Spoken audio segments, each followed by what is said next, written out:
is your favorite Pick Me podcaster? Petty Red, on red, lipstick vibes.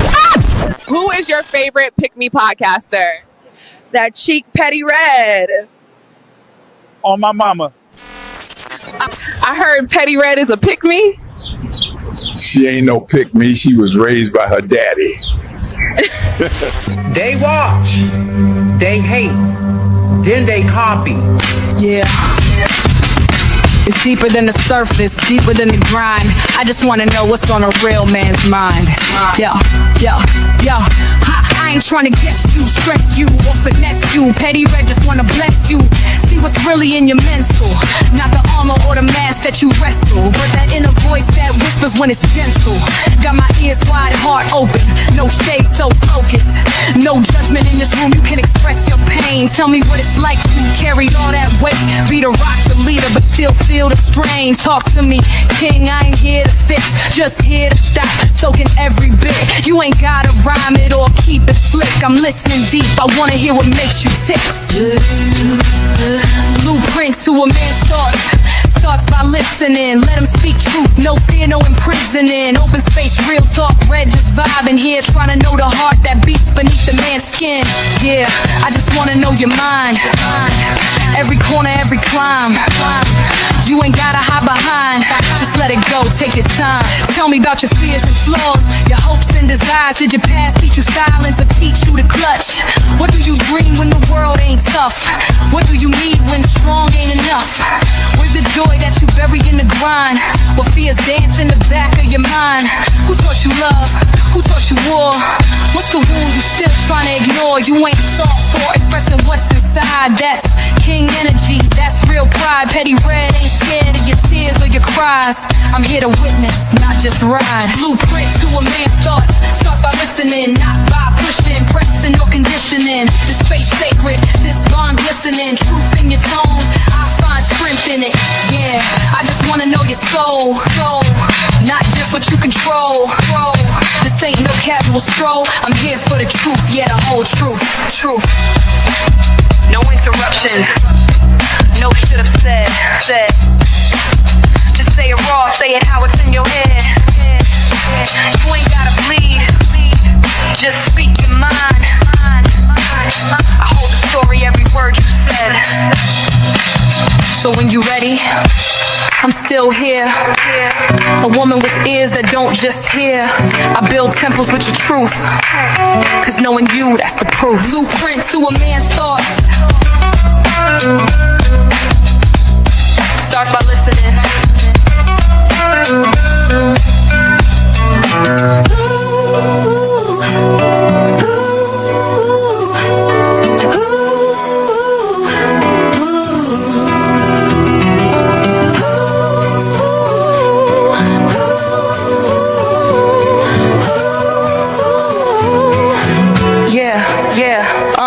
You ain't gotta have it on no ring. You ain't gotta hide behind, just let it go. Take your time, you ain't gotta hide on no ring.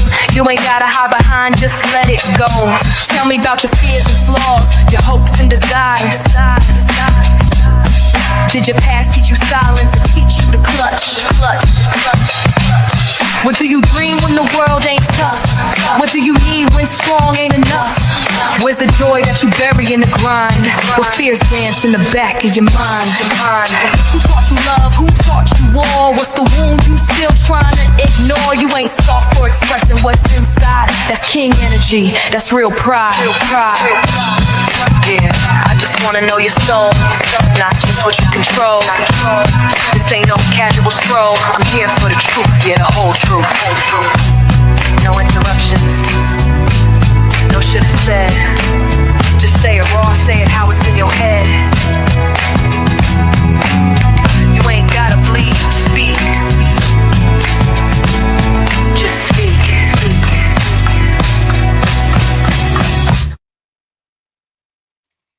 Hey everybody, welcome to Rhythms and Vibes, where the vibes always positive. How y'all doing on tonight? Brother, where is the machine? Wait a minute. Where's the oh, there it is. How y'all doing tonight, guys? What's happening? What up, y'all? What up? What up, y'all? What's going on? What up, sis? Oh, wait a minute. I'm in the wrong spot. I'm supposed to be in the middles. And my big brother in between me. I'm supposed to be in between big brothers. Okay, there you go. There. All right. Happy Wednesday, the first Wednesday of the year, guys. How y'all feeling? Are y'all ready for 2026? Yes, sir. Ain't got no choice. All day and yesterday. I'm here. It's here now. You ain't got no choice. What do y'all think about all the stuff that's going on with Mr. President? He's over there taking people presidents. Sure, no. That boy snatched him up. You gonna dance on me? Let me show you something. You talking about Big Bully? Everybody else talking, he doing. That's all I'm saying. He's doing exactly. He was like, I'm pulling up. He was like, everybody else talking. So that boy hit him with the Omarion touch. Yeah, man. And there you say something. President FAFO. That's President FAFO. President fuck around and find out. That's hey, let's leave that man alone. All day. He's sending shots to what's the Cuba? He finished. What's the other one he said? Cuba a long time coming for real though. Yeah. Cuba a long time coming. Yeah. They should have been like Puerto Rico. You understand what I'm saying? They should have been like Puerto Rico. That's just being honest. Yeah. Iran talking about they want to fight now, so they came out today. What they mad about him taking the president? What's his name? The oil rights, I guess. Mm-hmm. Who knows? That's what I heard it's all about. And he always talking about it should be up and running by Monday, from what I heard. They said they finna do a direct deposit to the American checkbook. That's crazy work. Oh my goodness. Look, but the thing about, what I find really crazy is the fact that the people of that country and the people that's here from that country, they are happy about it. But why are the Americans all up in the panties? They got their panties in a bunch about it.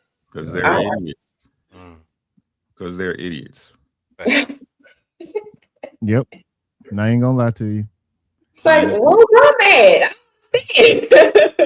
And that's what it's all about. Been about from the beginning. Was the oil? It's like really couldn't get no control. It's more than that. It's more than that. Well, it's more than that. It's more than the oil thing. Yeah. The people don't understand. Like the globe is shifting, right? Mm-hmm. And like I told y'all, can't nobody pay their bills right now. Can't none of these countries pay their bills, bro. And it's time for the books to go even. It happens. It happens throughout. It's just the way it works, right? It's just the way it works. And can't nobody clear the books. It's a new system coming in, and I'd rather be part of the team that win than the team that lose. And y'all keep cheering for y'all team to lose. That don't make sense to me. Right. I agree. Shout out to everybody in the chat on all sides. Make sure y'all hit the like button on all sides and share, and all that other good stuff. Shouts out to everybody that's tuning in. Anyway, y'all. Something else I want to talk about. So I just want to get y'all thoughts on this because I'm working on a series and I'm doing for the ladies, but it has something to do with this Jamal Bryant thing. Oh shit. How y'all feel about that? Well, what are y'all thoughts on the Jamal Bryant and his wife's dress? Since everybody and their mama is talking about it. Yeah. What y'all I actually posted something like this 2 days ago, posted that statement. So, I mean, and then first of all, he talks about he broke the dress, feel me? And this is what your wife is wearing. Now, here's the thing. I posted it, and some people half and half, but the real thing is, it's all about some people, the position that you hold. You're a pastor's wife. But it says also much about the pastor wanting his wife to dress that way. Yes, you have skin type material or whatever, but leave the skin type material or the skin material outside. Why couldn't it have been an all black fitting dress, formal dress, things like that, since it was a formal affair? And what he's talking about, the people ain't talking about that they raised a certain kind of money. Why couldn't it have been about that?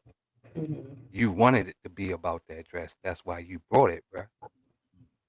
So don't try to flip the narrative and say you don't want this attention, but you're getting it anyway. That's the way I feel. I like your take. What you got, Jeremy? I will say that I'm gonna piggyback off what he said. The color of the dress was indeed less colored. So that means you went and you found the color that was gonna match her skin to make it appear as right. So certain things that when you're in certain positions, you have to conduct yourself a certain way. I would think that First Lady will have to present herself in a way that will make it for younger children, young women in particular, to want to emulate. So what are we telling them when we see this? Yeah. We tell them it's okay to do that. And then you turn around and you're going to answer the problem. But, it's not a problem for the church because guess where they go? Once they have baby mama drama, once somebody break their heart, they go straight to the church. I think it was a brilliant marketing strategy, and I think they did it on purpose. Good point. Okay. Brother number one, Mr. He said, what you got?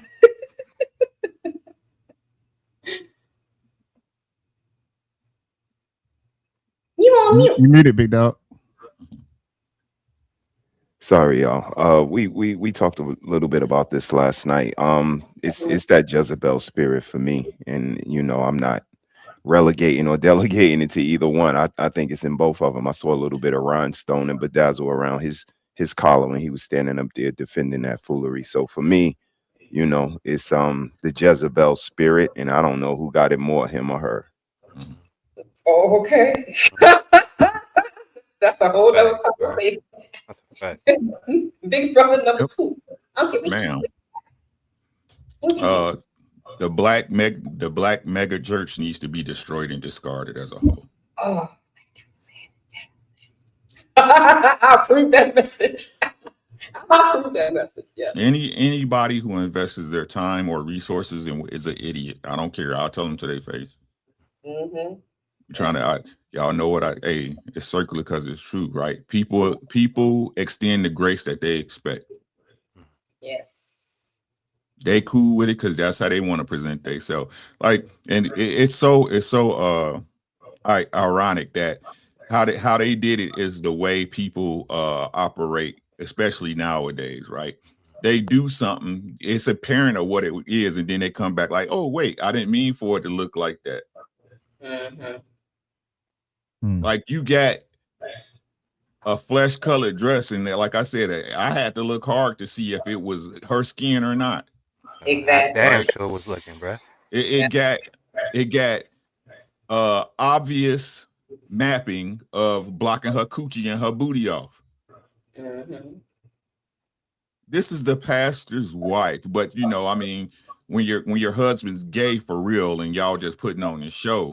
Allegedly. Allegedly. Jezebel spirit. Right. Oh, it's not allegedly. I know the man that he did it with, but okay. Right. Jezebel. So again, like what gay man don't allow his girl best friend to wear whatever she wants? Oh Lord. Oh Lord. That's a fact. And people like, no, why? What are y'all doing? Like everybody in there to me is suspect. Everybody who followed that man's word and in there cheering and clapping for him is suspect. But hey, what do I know? But it's mainly women though. That's all it is. And like you said, bro, the mega church should be gone because churches that big, it's crazy. Churches came from congregational, from small itty bitty things. I mean, now tell me this: them mega churches like that, I'd be damn. I'm willing to put money on it that he don't even know half that congregation.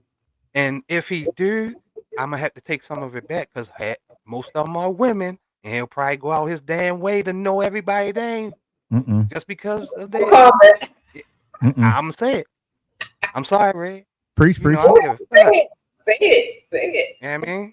So, like I said, that big of a church, you're not going to know everybody's name in that church. So, mega church for what? I agree with Uncle Honey. Yes. Yeah, I totally agree with you guys. It ain't the point of the church to be like a separate to your sheep. And if you don't know your sheep and they don't know your voice, then how are you protecting them? How And you taking know it's them your sheep, right? facts. Jeez. So Church. Now this is church. All I know is God supposedly know everything. I didn't know he took attendance. Uh-huh. So go and get that collection plate going for Pretty Red. Hit the cash app. You know what you know I what I'm mean? saying? Y'all make sure y'all hit that like button. Support your PayPal, interest. you know what I'm saying? Super chat. We do have Sure. goals, $80 towards the Kayla Paper Towel Fund. You know what I'm saying? Come That on. cash app is $Red Lipstick Let's get Vibes it. or at PayPal at Let's get it. Red Lipstick Vibes. Thank you very much, sir and ma'am. Thank Appreciate y'all so much. Good. I said last night on Brother's show last night, and make sure y'all go back and watch the show. It's really wonderful. They celebrate their 28 years together. Oh, Congrats, yeah, my boy. yeah, Congrats. That's what I would like to hear. anniversary, big bro. Good looking, y'all. Good Congrats, looking. Sure. And we were Easy work. Easy Easy work. work. Easy work. Easy work. we was talking about this, and I said something about if you want to know what the people are doing, look at the pastors. So when he was up there doing that, you know, you should call out these men that's wearing this and wearing that. Well, that's what they wearing in your church. Uh-huh. That's what the sisters wearing in your church. The sheep were following the shepherd. So now that your wife is in the spotlight, now you want to call it out? Why you weren't calling it out 2 weeks ago? I mean, I'm just saying. Talk your ish. Now you want to call it out. Fire and brimstone. Yeah, man. Crazy. Shots fired. Crazy. And for me, it's the collective of all of it. Like you stood up there, and the first thing you said was, "Y'all ain't saying nothing about the money. The money we made. The money Right. The money." Told you, sis. That's not. I don't know if Jesus. Overshadowed all that. Yeah. Then next it was, y'all ain't never went nowhere. Y'all ain't never had nothing. Now I feel attacked. Now you shaming. Wait, you shaming me? Yep. Because the girl got on a dress with all the arrows pointing to the coochie. Crazy. All the whole every line was ending right. Like, right. It was like straight to the promised land. Straight to the promised land. you know what I mean? Straight to the promised land. So it was that course of action that he took, and then to stand up there and throw all of those shots at people and handle it the way he did. Like I said, I saw a husband defending his wife, but for all the wrong reasons in the wrong particular fashion. And I don't know who was the bigger Jezebel, because again, the bedazzle and the rhinestone on his collar, like, it's not humble. So, you know, it's a lot to be examined there, but you know, we the ones with the problem, and that's what we've been waving our flags against. No matter what behavior goes on around us, if we say, "Yo, what's up with that behavior?" we the ones that have the problem. That's crazy. That protection supposed to start at home. You know what I'm saying? Because if you didn't want to have to address, I'm sad, I'm mad, I have to address something like this. Well, why didn't you do your job, you stupid motherfucker? Right. Yeah, and then you gonna have the gall to say you pick out the dress, you fruity flaming booty chasing niggas. Talk to him, huh? Talk to him, huh? Like he was like that really hit home. Like that really made a point, right? It's because you picked out the dress. Talk to him, huh? Right. Yeah, like that's what better because he said he picked it up. I don't know. No, that made it worse for him saying. I mean, what happened to Gator? Y'all remember that? Y'all remember Gator? I mean, you know what I'm saying? You look at dude like, you fruity, you funny, yeah. Suspect, we call it in the city.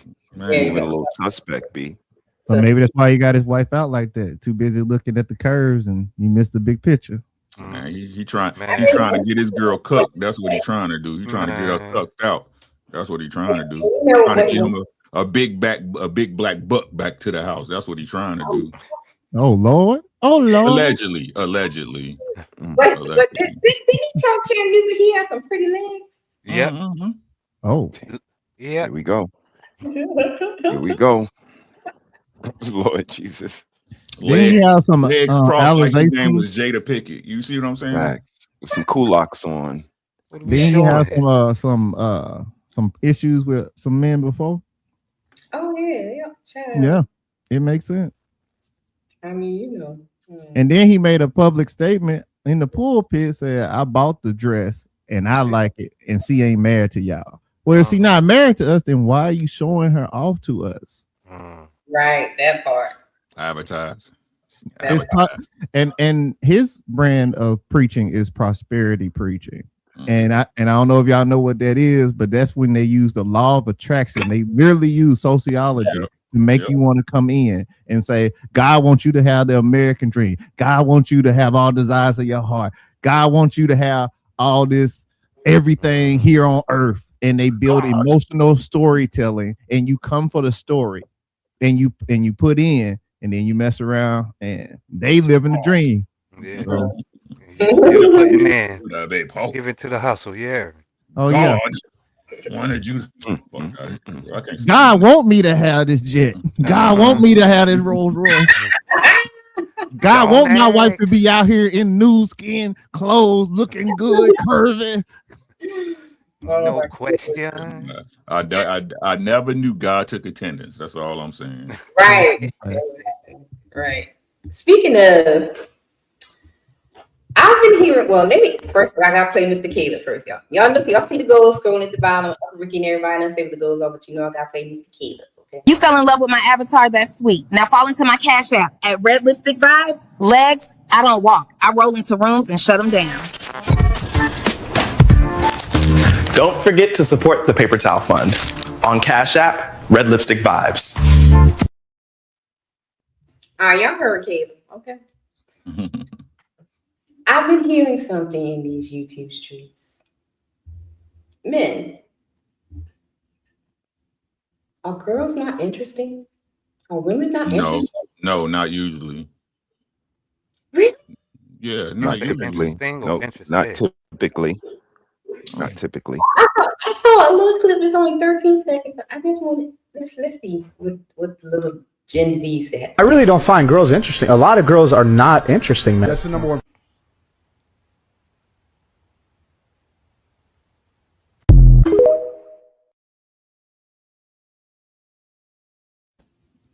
That's it always been that way though.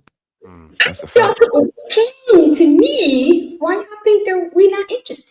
It's not interesting, it's intriguing. You guys are intriguing to us, but interesting is a different thing. Okay. Most women can't hold a logical conversation. Okay, I agree with that. Because most of them can't even hold a logical conversation with me, and I'm a woman. So how could you be interesting when, even a squirrel, you know what I mean? If a squirrel comes past and you off on another tangent, it's hard to be interesting. That's why I said typically no. And that's why the ones that are far and few between, or the ones that kind of stand out above and beyond the rest, they usually get scooped because it's not very typical. Y'all cute. You know what I'm saying? It's cute. I'm being honest with you. I'm always honest with you, but y'all cute. Like when we talk to y'all and y'all be goofy and shit, it's cute. You be like, you dummy. I know it seems strange. But I'm telling you the honest to God truth, right? Oh no. You be like, she's just so stupid. Mm-hmm.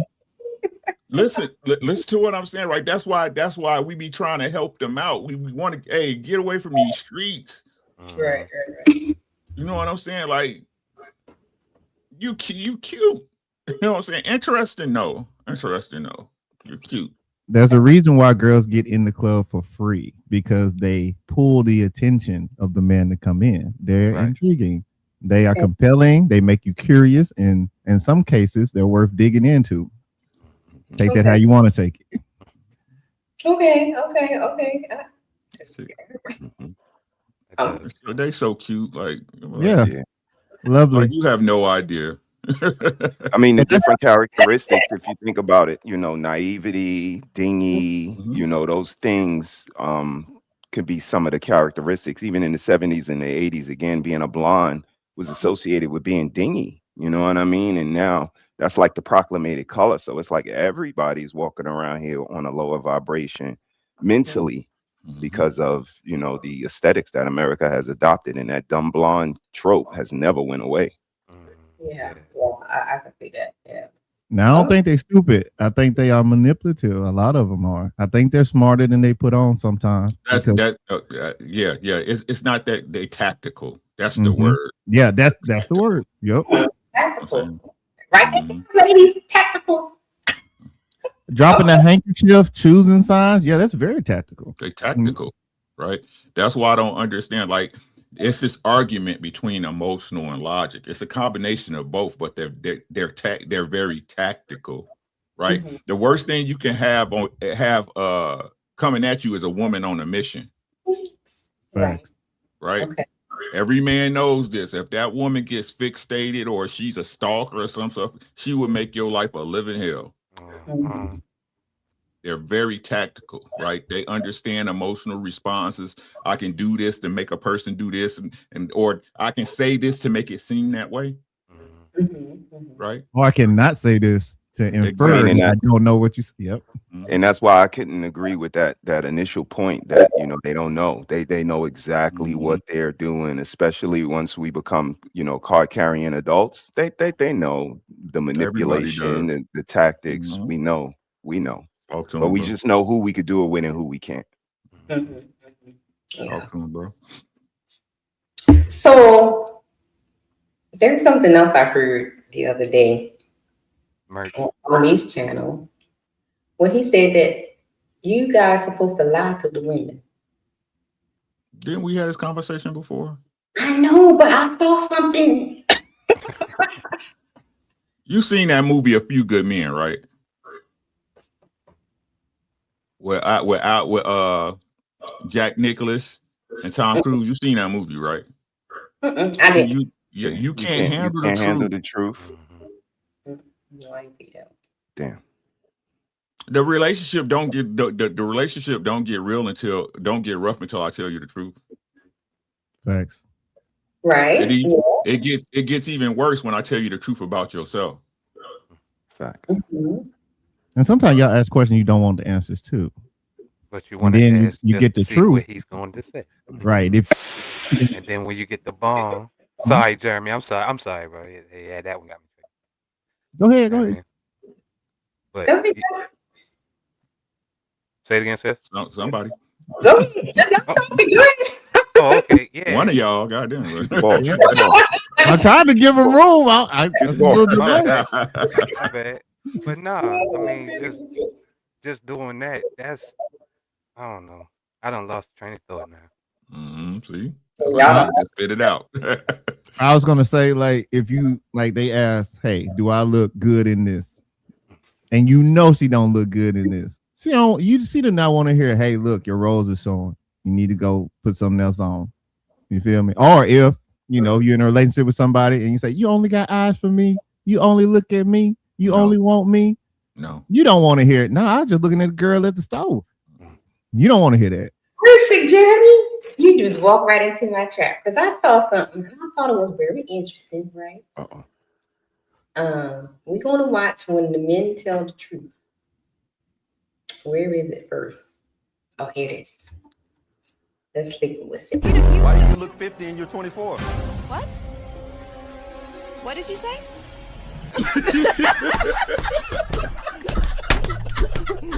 Do I look better in pictures or in person? In theory. I'm Shelly. A lady never tells her age, but I will say I'm 39, but I don't look your I will say I don't look your typical 39, so I'm proud of that. And Shelly. Yes. You look 39. It's okay Shut though. up. No.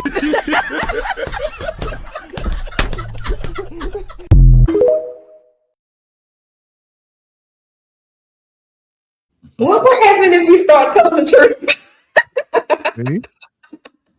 What are you talking about? Ladies shoot guys for honking at them in traffic jams. Could you imagine if every guy walked around telling the girl the truth all moments of the day?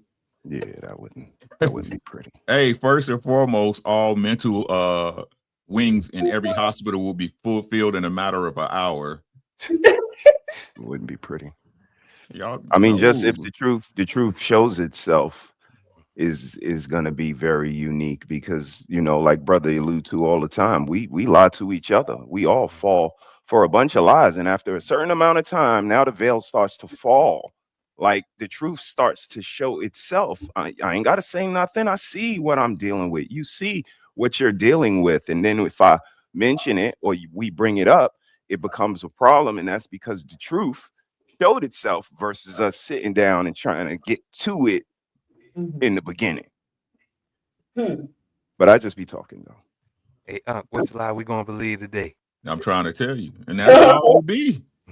That's all it be. The problems in the relationship start when the truth start coming out. Right? Yeah. Right? Yeah. We was all good until you found out that I did this. But this a part of me. I done this since time eternal, right? Since I was a grown man. But now with you, it's a problem. Right. Okay. Right. Most men hear the truth, they be like, you know what? Even if they don't like the way it's me, I don't care how you say it. People like it, right? Yeah, I don't like the way you say it, but yeah. So much so that when y'all get a man that y'all would watch this. Hey, Sean, Seville, Jeremy. Yeah. How many times y'all said how many times y'all heard a woman said, I'd rather him just keep it straight up with me? Mostly so I can make the decision myself. Yeah. Right. They all say that. But whenever they get the truth, it's a problem in a relationship. It sure is. Every woman say that. Every woman say that. Yeah. Right. And let me point number 2. Watch this. That's why, even though they lie to themselves, right? They'll stay. That's why they hate, and it's something within them. It's projection, right? Don't women say they hate when they catch a man in a lie and he keep lying? Yeah. I don't know how many women tell me, oh, I called him in a lie, but once he told the truth, now I respect him. Because men just be like, hey, here you go. Facts. Big facts. Right. Do you know of the young lady, Nikki Giovanni? Yeah. So there was a conversation that was had, and she was completely honest and blunt when she said, lie to me. You lie to your co-workers, you lie to your boss to make them happy, lie to me too. Now that's being transparent. And I think people want to be lied to sometimes. They don't want to know that you're tired and you don't want to do this, you don't want to do that. You better. Yeah, you come through the door and you say, I got energy. Let me take them kids off your hands. I'm going to take that trash out. You know what? I'm not even tired. I'm going to help you around the house a little bit. You better not say, hey, I just want to sit down. You know what it proves, Jeremy? It proves you're a human. Yeah. Yes. Like I've always second that notion, because I said if we act like work in our relationship will last 5 years long. Exactly. We would say good morning. We would ask how you doing. It wouldn't be no crazy. Like if just we would follow the code of conduct at work. Do your job. Thanks. Versus calling somebody everything other than a child of God. Like not giving them the praises they deserve to their co-workers, meaning the kids, meaning the family. Like we sugarcoat and rub elbows. Like tomorrow we got an office party. I can't wait to bring this girl. So all of them gonna be like, oh, he do this and he do that. He do this, he do that. Some of them gonna be telling truth. Some of them gonna be lying, but this is what we do. And if we can get this cordial at work, because we get a check there. And this is the biggest check we get, our family, our legacy, our lineage. But we breaking all the rules of the code of conduct. Nice to people you don't like at work. Come home and you say you love me and you mean the shit. Yeah. Right. Raising hell as soon as you walk through the door. Would never put your hands on nobody at work because you need that check. But go home and start putting hands on people. That's females too. I agree with that. It wasn't my job, but I did it. Right. I did it anyway. Yeah. Come on, you better lie to me. You better lie to me. Yes. You see what I'm saying? Keep whatever lie you need to tell yourself, right? For you to do what I need you to do, you need to do that. Lie to me. Like I said, because everything on my side, I'm not happy and eager to do. No, I do it because I love you. You see what I'm saying? Do other men treat you differently by the woman you have? What do you mean? I saw something, Merch. so I want y'all to see something. People treat you different when your lady's unattractive. They treat you different? They treat you, yeah, they They judge treat the you. man different? They judge you based off your lady. Absolutely. What you mean? She's a reflection of you. Okay. So if you have an unattractive woman, and you say you're in a business setting, right? You bring her around, they're gonna look at you like you don't make good decisions. Wait.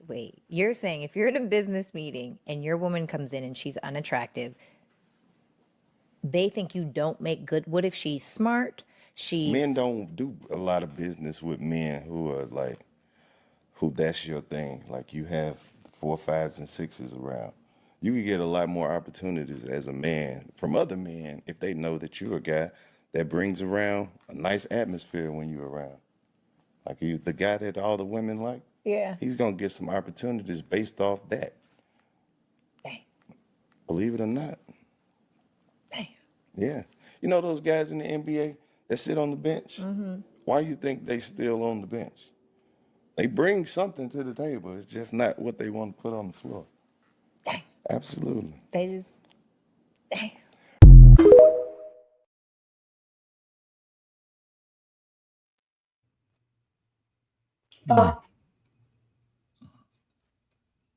Thoughts, brothers, thoughts. So what? I don't have none. 'Cause I don't have none, and I don't want to tear the man down for his opinion. You know what I'm saying? But I don't have none because I don't rock like that. I understand, like with certain chicks or chick in my experience, right? In my experience, maybe I'm not him, maybe I'm not that guy, right? But I know a chick with a certain look, with a certain level of look, come with certain fucking headaches, and I'm not willing to deal with that. I'm just not. It's rare when you get a chick that's fine as fuck, that's down to earth. That's just rare. I don't give a fuck what nobody say. Shit is rare. That's why they get scooped up so goddamn fast, right? You see these bad bitches all over the street hoeing. You see what I'm saying? Just being honest, they'll deal with a bad bitch and she'll be right back out on the street. I hear y'all. Everybody, listen to what I'm saying. Everybody wants an attractive person next to them. I'm not arguing that point. What I'm saying is that the problem is people put too much emphasis on it. Okay. They really do. Like it's a true saying that your heart can't handle what your eyes like most times. It's like me right now going out and buying a ZR1 Corvette without taking racing lessons. See what I'm saying? I'll go out there and try to drive that shit like I drive a Toyota. That motherfucker gonna put me in the ditch. It's not people, like that's what's wrong with people, like, and that's what's wrong with our culture, right? As long as it looks good, it's okay. It don't matter what happened behind the scenes. Like, all that matter is what it looked like. She good. She look cute. Her ass is fat. Them titties stand up by herself. But she's stupider than a box of rocks. She always got somebody calling her phone. La la la. Jesus Christ. Ask most of these dudes, and ask most of the dudes that deal with their chick for looking. Ask them how it go for real. Ask them how it go for real. Yeah, that's all I got on. Jeremy, it's two ways to look at this. So I think the brother kind of misconstrued it. If you're married, I will say that in corporate, being married does make a difference because they see that you can manage things and that you, especially if you've been there for a while married, that could be a case. But I also see Kevin Samuels used to say, rest in peace, that when you go out to a corporate event, never go alone. So if you're not married, he would actually say, go get a good escort and have her out there and pay her for that time. And he actually told a story about how another older gentleman in the company he was working for actually used the same girl, and that started to connect. So I will say that if you want to be commodity, If you want to be used as eye candy in a way to motivate that way, then yeah, you can look at it that way as a woman. But honestly, what really makes the difference is when you as a man can prove that you can function outside of work. And that's what a family is supposed to show, that you can function outside of work and that you are a leader already. You got something to lose and you got something to prove. So that's what I'll say on that. Well, I'm gonna throw a little monkey wrench in it. Okay. So we know how they be talking on these panels, right? You know, everybody's him, right? And everybody's 6 figures and the ones we talk about, my wife and la la la la la. And then when we say, let me see your wife.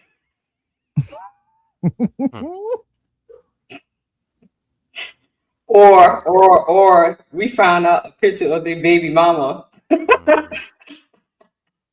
Baby mamas.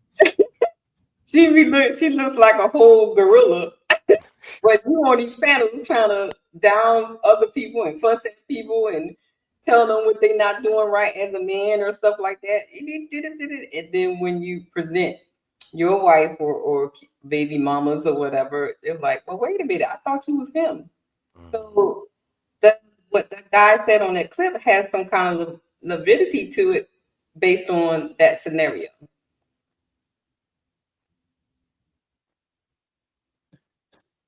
Yeah, when you talking a lot of mess, you back it up. I'll say that. Now, what we have a problem with, especially in this sphere, is people talking a lot of mess and not being able to back it up. So then when somebody find that flaw, they're gonna pull it. So you just got to be careful about what you're putting out here in the streets, because I mean, if they can fact check you, they're gonna fact check you. Right. Or try to dig in your background for something you said like 30 years ago, something like that. Just something to fact check, like you said, bro. Turn me right. What do you think, brother?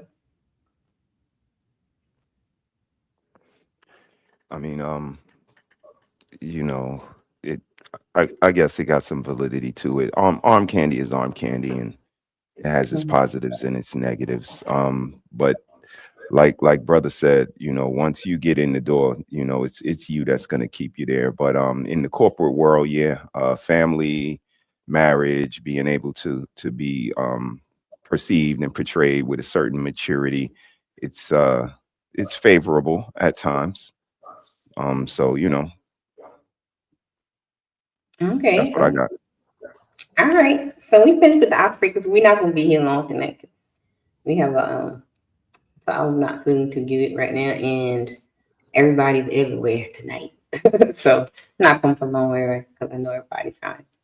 I have a question, and it is: define what is a player versus your definitions of player and what today's definition of player is. Let's start with Severe. Player. What do you think a player is? Well, honestly, the game don't change, neither does the player. So the definition don't change either. The player, as we know, had all the girls. I mean, had the most of basically everything. That's where the girls flock to. Just having a month of women doing everything with like coming in, jumping in the shower, changing clothes, going out with this other chick. You know what I mean? Staying out all night, coming back in, doing the same thing over and over again with another chick, though. You know what I mean? Just having all the play. And dudes be like, dang, yeah, you got all the chicks. The first thing come out their mouth. So. Players, definition of a player is mainly having different varieties of women. So a player is all about the main thing is the sexual partners. Well, it's not. Well, no, it's not about sexual. Having like women do, but men have women for different things. Can go to this chick house and get a good plate. You can go to this other chick house and get some rest. You go to this chick house, you're gonna be fussing all night. So just a variety. I cannot. Anybody else? What's your definition of player? Don't talk all at once. Yeah, y'all got it. I'll clean up at the end. Oh, a player is to me is just a guy who has a roster. That's all it is. It's a roster, and whether he's telling all of them that they on the bench or she the only one, it don't matter. You playing all of them. You know what I'm saying? You move around. You ain't tied down to one. He might even have a bottom chick, a main chick, right? But he got a bunch of them out there. So he used his mouthpiece more than action to get them. Player to me. I think true definition of a player is an ordained person. They just attract women to them. It doesn't matter like what type of economic status they got. They can have money, they can not have money. They just draw the women to them. And because of that, they can use the woman for whatever purpose. For example, let me drive your car while you're at work. Or let me get something to eat, like somebody already said. Or let me stay on your couch for a little while. You know, it's not just the sexual aspect. It's just being able to draw a woman to you. I think it's being construed today because I think people think player mean I can buy her. No, that's not what it means, player. It means that you know how to navigate the game mentally to get them to do what you want them to do without spending any money. They want to do it for you instead of paying for it, because that's what we're seeing right now. And they call themselves players, but they not. Okay. Brother? Yeah, I wouldn't disagree with Brother Jeremy or any of the brothers for that matter. I would say if I had to sprinkle something different in there, that is somebody operating on a high level of the game per se. Whether a good player, bad player, but has multiple options, maybe lying to keep some, playing games to keep some, but nonetheless still has that plentiful plethora of options available. And today I just think it means anybody in the game. Like anybody, you know what I mean? It's just something to signify just somebody participating, whether you're winning, losing, good, bad, or indifferent. But I think that's where it kind of falls short, because like Jeremy said, it was a certain echelon you were operating in mentally, physically, whatever the case may be, that attracted people to you, which gave you that definition. But now it's just don't see that quality anymore. So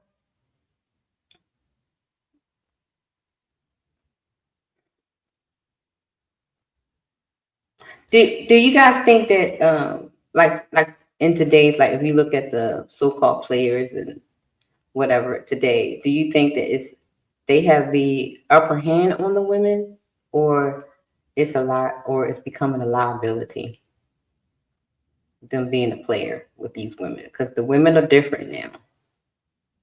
Is it advantage or a liability now being a player? I must just say it's a liability. Because like you say, these women are different. I mean, it's like so-called back in the day. I mean, you had the women like in the 90s or whatever. I mean, you catch the wrong one, I mean, it's slashing your tires and putting sugar in your gas tank. Some of them do it today, but most of them, they not playing fair. They just basically just using everything that they heard or was around you to use it against you at some point of your vulnerability. Right. Yeah. So they not hitting you with, I mean, some, like I said, some are hitting you financially, but most of them are hitting you emotionally. Anybody else? Advantage? I would say that it's a disadvantage when you playing against NPCs, non-playable characters. We got some women that's been in the game for so long that you can't get them, and they are a part of the game. You're not going to beat them. You actually have to get through them to the next level, and they're not actual people that you can defeat. They are the pass arounds at the NFL. They are the girls that getting pregnant by everyone or being around everyone. They are the girls that everybody wants so that they can say that they had her. And for some odd reason, nobody knows why. But when they get in the room, you want them. They are the players, and you are getting played. That's the way it's looking these days, because it's always somebody.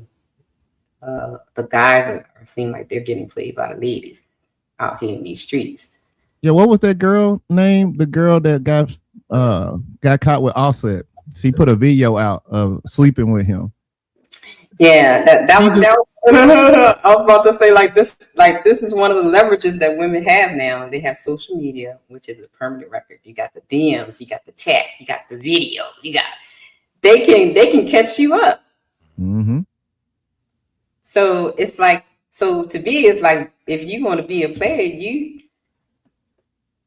might not be too successful these days, because it's like now the tables turn, the ladies gonna be playing you. You're gonna wind up on some chicks only fan. I mean, but that's the beauty of today, because you don't have to be now, with all of the conversations and all of the awareness of, polygamy and the way things are going, monogamy, like these things are very pop culture now. So if you can't, talk to people now and get an understanding of what you really trying to get, and it seems like it's very obtainable with the rates of everything going around. So it don't seem like people are being very, reluctant or selective in the process. So I think it's just, you put it out there on the table of what you're looking for, maybe it's a night or a relationship or 2 or 3 or whatever the case may be. But I don't think it should be too much pushback nowadays if we're all mature adults. But nowadays some men say that, being a player, it makes them him, or it makes them more masculine. So do you think that people, like men that kind of, say the more access he has to women makes him, they're confusing sexual access to masculinity? I don't think that makes you him just because you can sleep with women. I think what makes you him, my definition That's what they say on these panels, Jeremy. Okay. Well, they wrong. I'm just be honest with you. Just because you can bed women does not make you him. What makes you him is that you operating in whatever purpose that you got. If you grinding and you building something, and other men acknowledge that you are building something, and they either hate you, want to be like you, or want to follow you, that is him. Now, what comes with that is women. Women come to him, but him is not made from women. Okay. So we have a test subject for tonight, guys. Stefon Diggs. Y'all know who Stefon Diggs is, I'm quite sure. So Don't he rap? No, he's a football player. I was fucking with you, sis. He's the kicker for the Baltimore Ravens. I knew him. Oh, you got jokes. That wasn't right. Shots fired. Shots fired. That was crazy though. I gotta say That's it. I gotta strike say it. That wasn't right. That's strike 2. Shots fired. That was crazy. Well, he's in some trouble. Well, first of all, he has 3 women pregnant at the same time, including Cardi B. Okay. And he has other chickadees. Like I said, he got his little rotation. Brother, don't be trying to show off your food and stuff. Okay. It's just fruit. It's just fruit.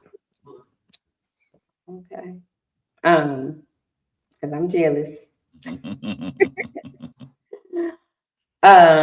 And so now, by him being the player, has now gotten him into some legal issues. So shout out to my boy AQ. I'm gonna put the link to his channel after the show, so you guys can go subscribe to him. He did a little reaction to it, so we're gonna review it, and that's what we're gonna talk about tonight, guys. The consequences for being the player.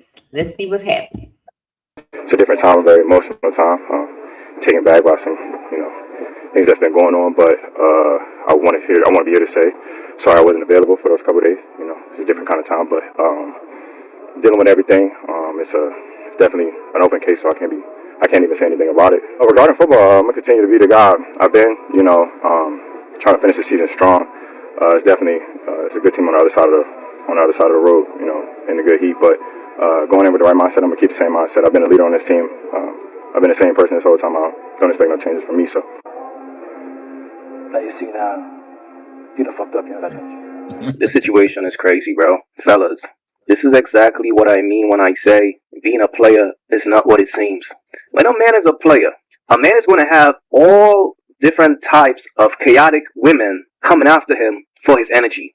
They want your time and they want your energy. And if you don't give it to them, they will destroy you. This is real, bro. I keep telling y'all, man, these women are dangerous, bro. It's not about you. They only want you because you lit right now. Because you got appointed as the poster boy for the players. So now all the girls want you. And if you don't know how to deal with these women accordingly, you will get destroyed. New England Patriots. What do y'all think about what AQ says so far? Nothing. Of course. No, I don't got nothing right now. Okay.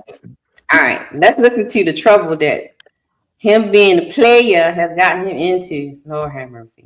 Wide receiver Stefon Diggs is in trouble with the law tonight. Aaron Parsegan of CBS News Boston has the details. Quick toss. Catch made. Diggs has a touchdown. Tonight, Stefon Diggs facing accusations that could land him in prison. The Patriots' standout $69 million wide receiver has been instrumental in the team's turnaround success this year and has been called one of the greatest free agent signings in Patriots history.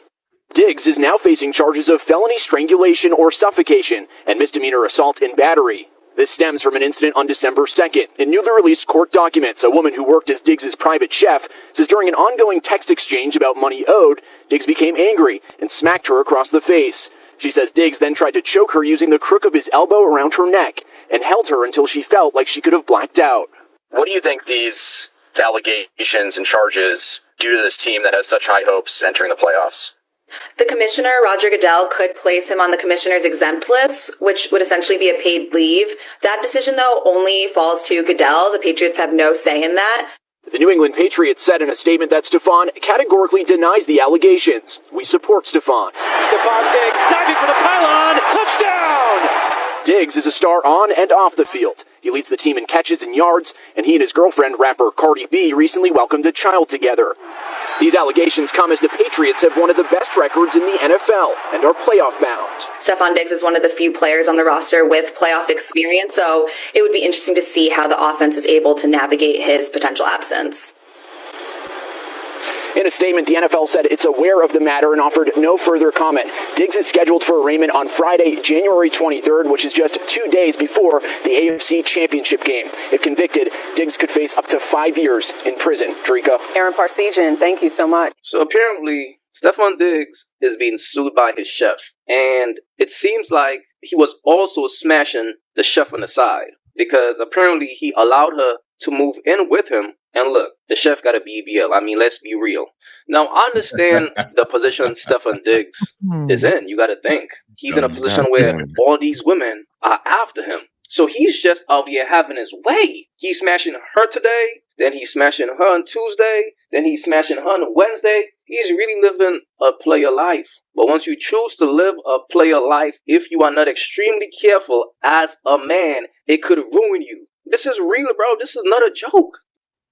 Shout out to AQ. Make sure y'all subscribe to his channel. Brethren, what do y'all think? What are your thoughts on that? I think he didn't pay what he owed. He should have paid what he owed. He was out there paid for play. They was doing their little allegedly, they were doing their little threesomes and stuff, having a good old time. And she was like, I need my Christmas bonus. And he was like, and it got a little messed up. Yeah, you moved into the crib. Yeah, because I studied this man for this stream, and you know he grew up without his dad. His dad died when he was young, you know, so he stayed and tried to look after his little brother. And because he became this famous person and stayed in the local place, that's how he turned into a player, because all the girls was flocking to him. So he don't know. He don't know. I gotta pay what I owe. He was the superstar because he stayed home. So when you add it all together, you move this girl into your house. She has no bills to pay. but she asking for more money, and you just had her in the bed with your superstar rapper, lady friend, girlfriend, just the other day, allegedly. Yeah. Like, come on, fam, pay what you owe. You not him. You not him. So he's not him? Nah, you not him. Oh man. Because even his people, even the people that worked with him, was like, hey, they asked him a question like, who would you not want to date your little sister? And they all said his name.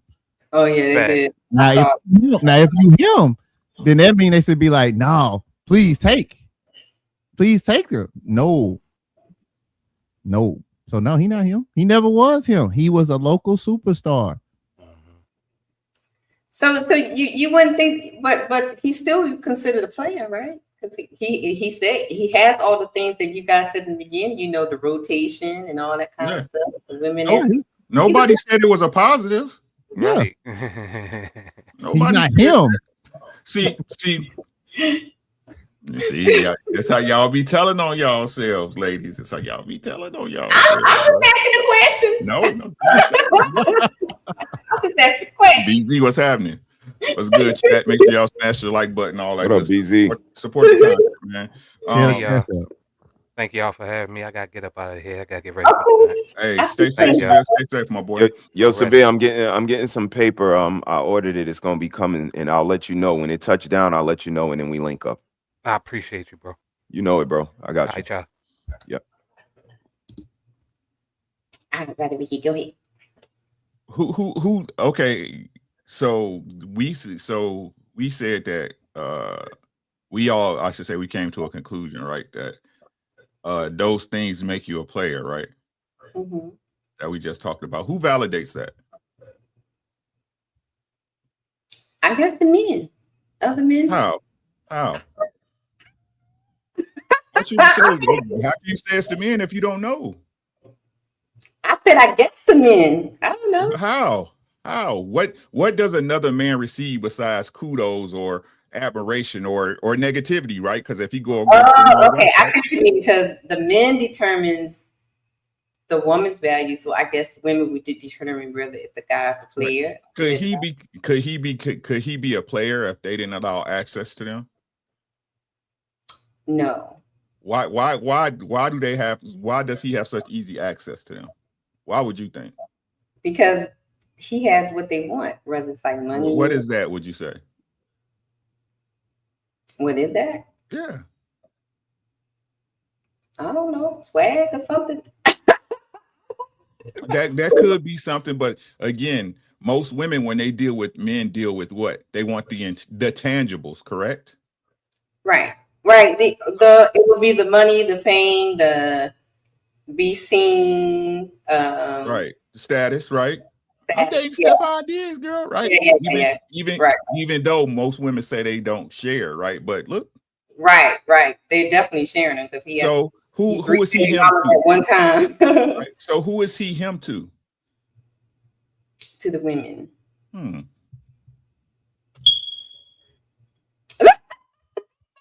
Like that.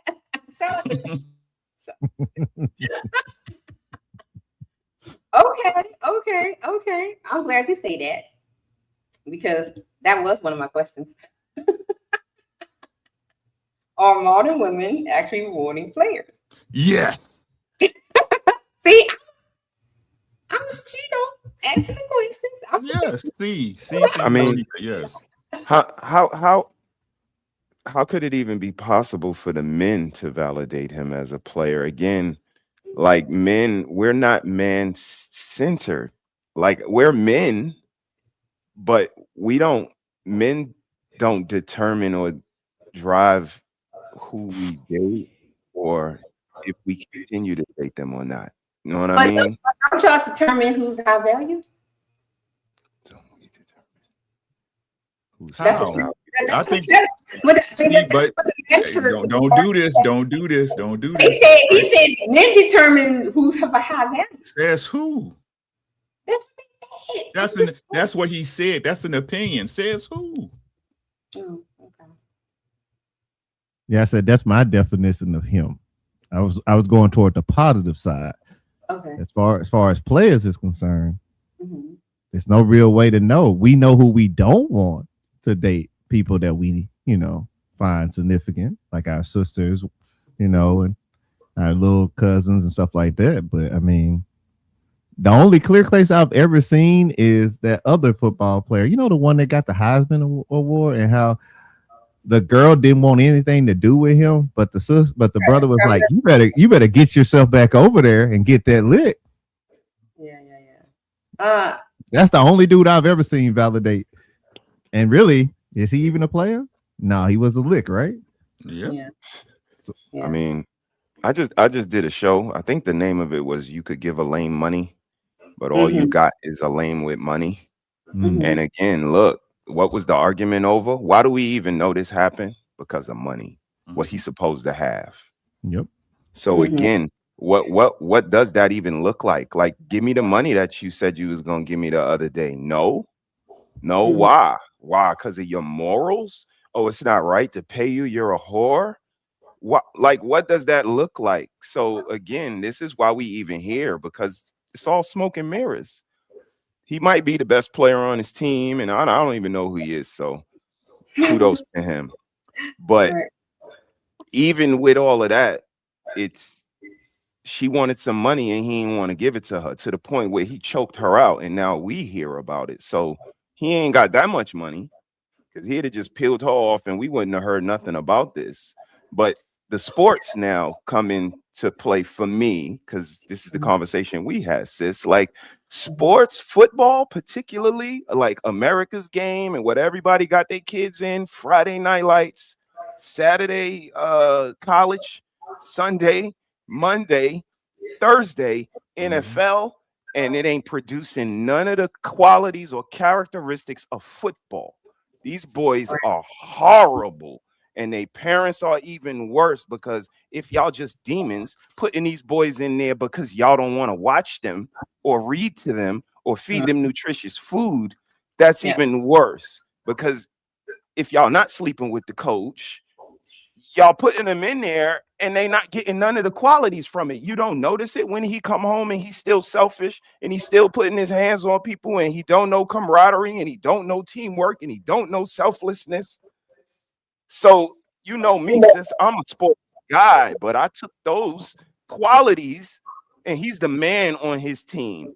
Well, I'll tell you about being the man. Comes with certain responsibilities. You know your face. When it's time for the cameras, they get pointed at you. So what would make this any different? And it don't seem like he should be the best player on his team. I would ask his team, who the fuck is y'all niggas? He's the best.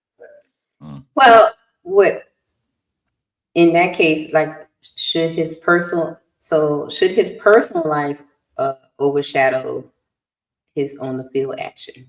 Not at all, but life is life, right? Life is life. There ain't no excuse.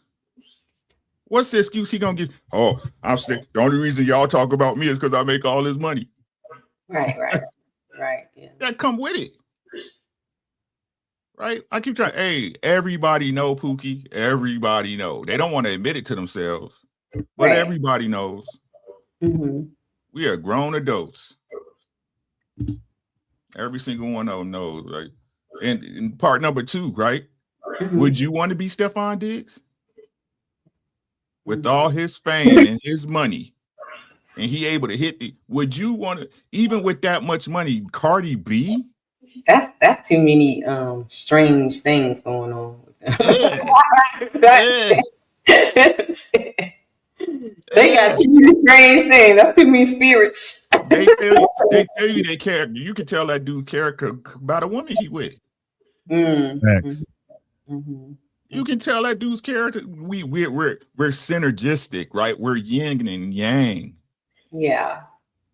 That's what I'm talking about. This look shit, right? Yeah, your wife hot, but she a bitch. Whole facts. She undermines everything you do. She embarrasses you every chance she gets. You're winning though. Whole facts. So it is. I'm sorry, Jermaine. Go ahead. No, you could, Pretty Red. You want to go ahead? So it is. The woman is a reflection of the man. Then We're a reflection of each other. Hmm. We are one. Relationships are mirrors. That's all it is. It's a mirror. Birds Hold of it a up to feather. yourself, especially if that person, like y'all, have respect and maturity and into each other. I don't want to represent her in some crazy way, and vice versa. So when I look at her, I see me. And most people don't like what they see in like the bathroom mirror. Like, fuck the relationship mirror. They can't even get past that one. They got to tell lies to themselves or put lies on themselves to even make it past that one. So, you know. And I also say you need to know where you work, because the NFL uses something called a personal conduct policy. And basically what that means is that things that shouldn't matter, like your life, if you can do the game well and you go home and your life is crazy, it shouldn't matter, just like Rick said. But in the NFL, it does, because they can hit you for criminal behavior, immoral or unethical conduct, and that is a wide open door. And anything that can be detrimental to the best interest of the team or the league. So if you're out here putting your hands on yourself, not paying what you owe, got all these baby mamas causing problems, making the stock drop, now you got a problem. Well, then he should have been getting reprimanded, because he has a lot of, baby mama drama, always in the news about baby mama drama and stuff like that. So why are they lenient if that is the case? They have a code of conduct. Because he's the man. That's why on that team. But in our jobs have codes of conduct. Is there somebody to knock at our door and say, Mr. He said you was yelling a little loud on that stream? It might. No, that's not even how it works. Our job, let us go home and be whoever the fuck we want to be. And this is why I say, sis, they give money to the people they know gonna give it right back. Facts. This is why the world look the way it do. They're not giving it to an intellectual, somebody that would go home and not put his hands on his girl and then wake up the next day and just go to work and rinse and repeat. Nah, they give it to the guys that gallivant and stay in the club later and pop a couple of bottles and then give some money to the lawyers and then give money to the doctors out of the country. Like, they funnel the money back into the system one way or another, and it just seems like it's coincidental that the people who do always are the ones that are perpetuated and propelled to the top. So in his case, in a whole lot of those cases, like, why do you think the younger men, and somewhat in the case of Shannon Sharp, Lord Jesus, he old. Uncle's confused.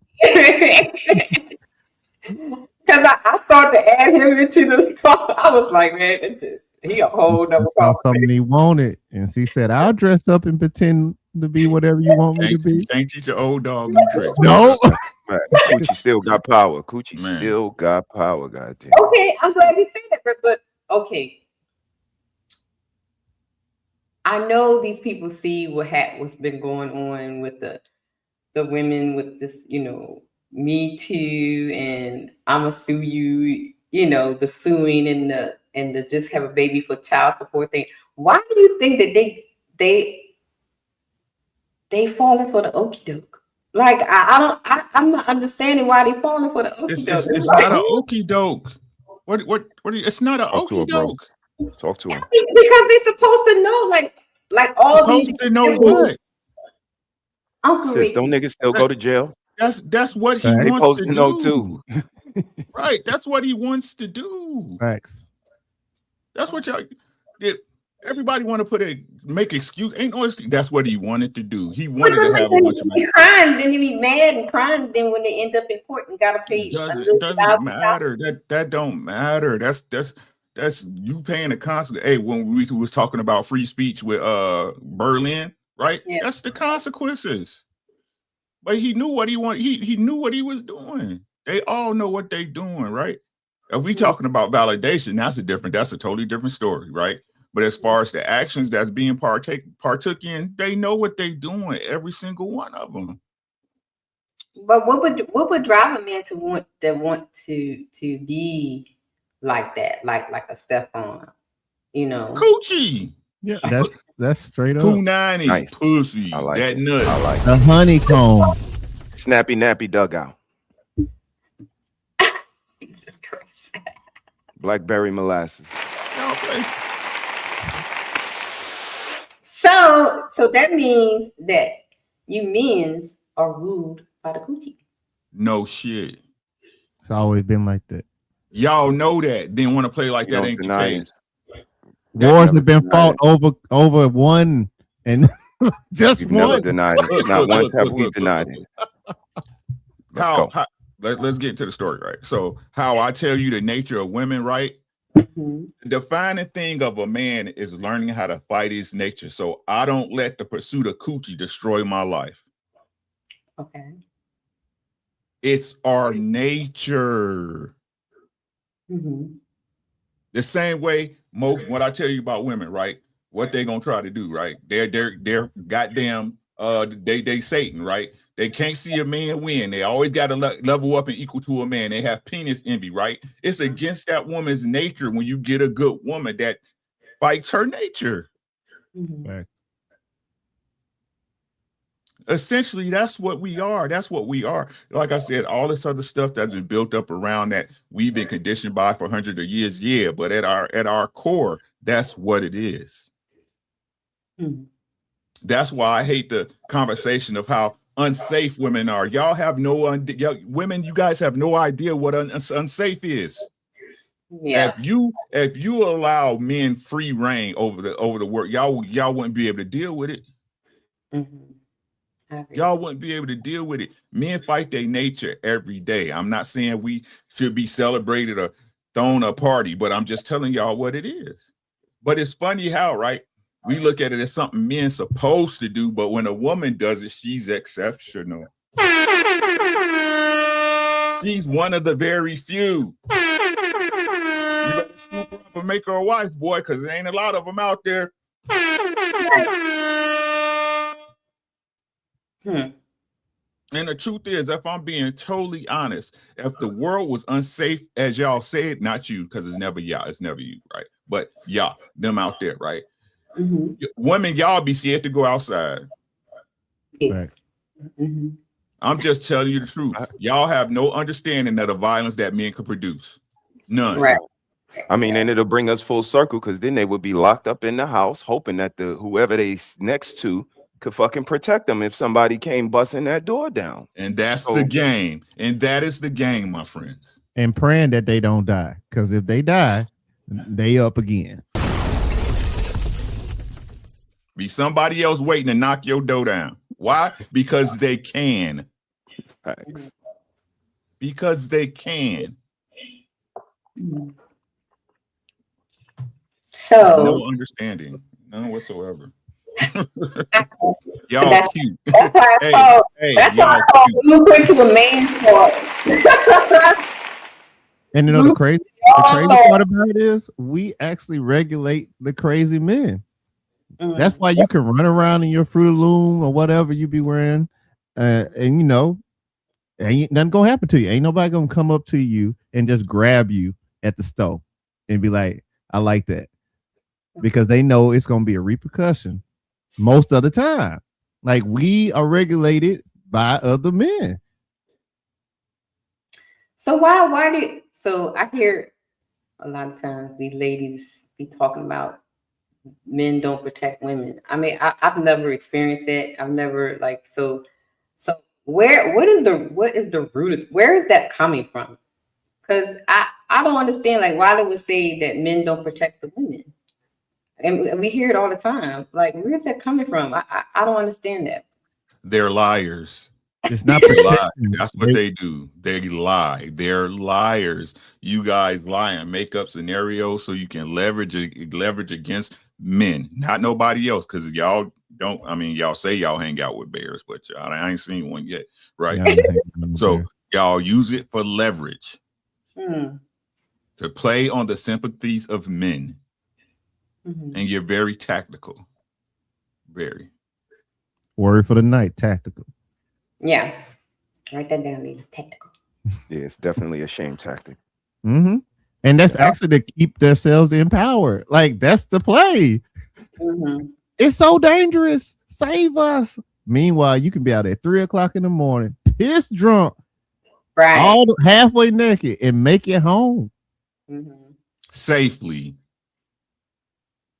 Yeah, it's like they'll use one incident and just blanket it over across everybody. Like, what are you talking about?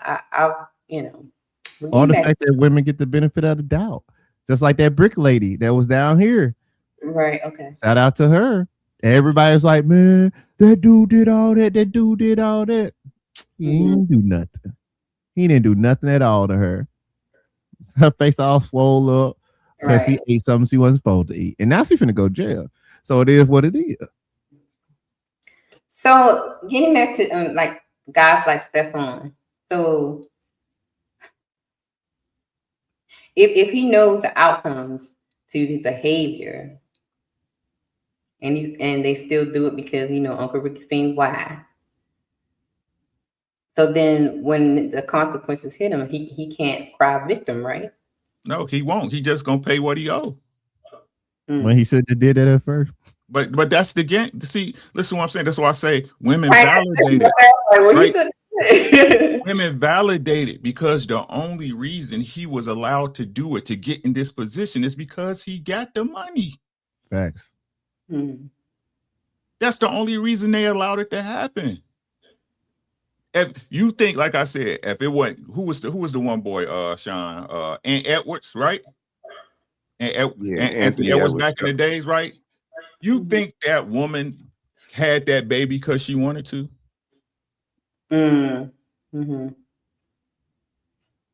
Do you honestly think in her heart of heart she was like, I know he loves me and we're going to be together forever and raise our child in abundance love? Shout out to love and abundance. You know what I'm saying? And in abundance love, and fix what our parents had wrong with us and start anew and start our. You think that he got that dough? Right. That's why I said before about our women. Y'all see, it is not just ours, it's most women, right? You see these young white chicks with these old phase, you know what I'm saying? But they pulling up in a Rolls Royce or that 939. Like, they get, as long as you can afford to pay for it, it's okay. That's why I say all of y'all are hoes. Some just more expensive than others. It's good hoes and it's bad hoes. Yeah. Plain and simple. Some hoes will give you what you want, and you can, that's my regular. Some hoes, the first time you see them, they rob you and you pay them.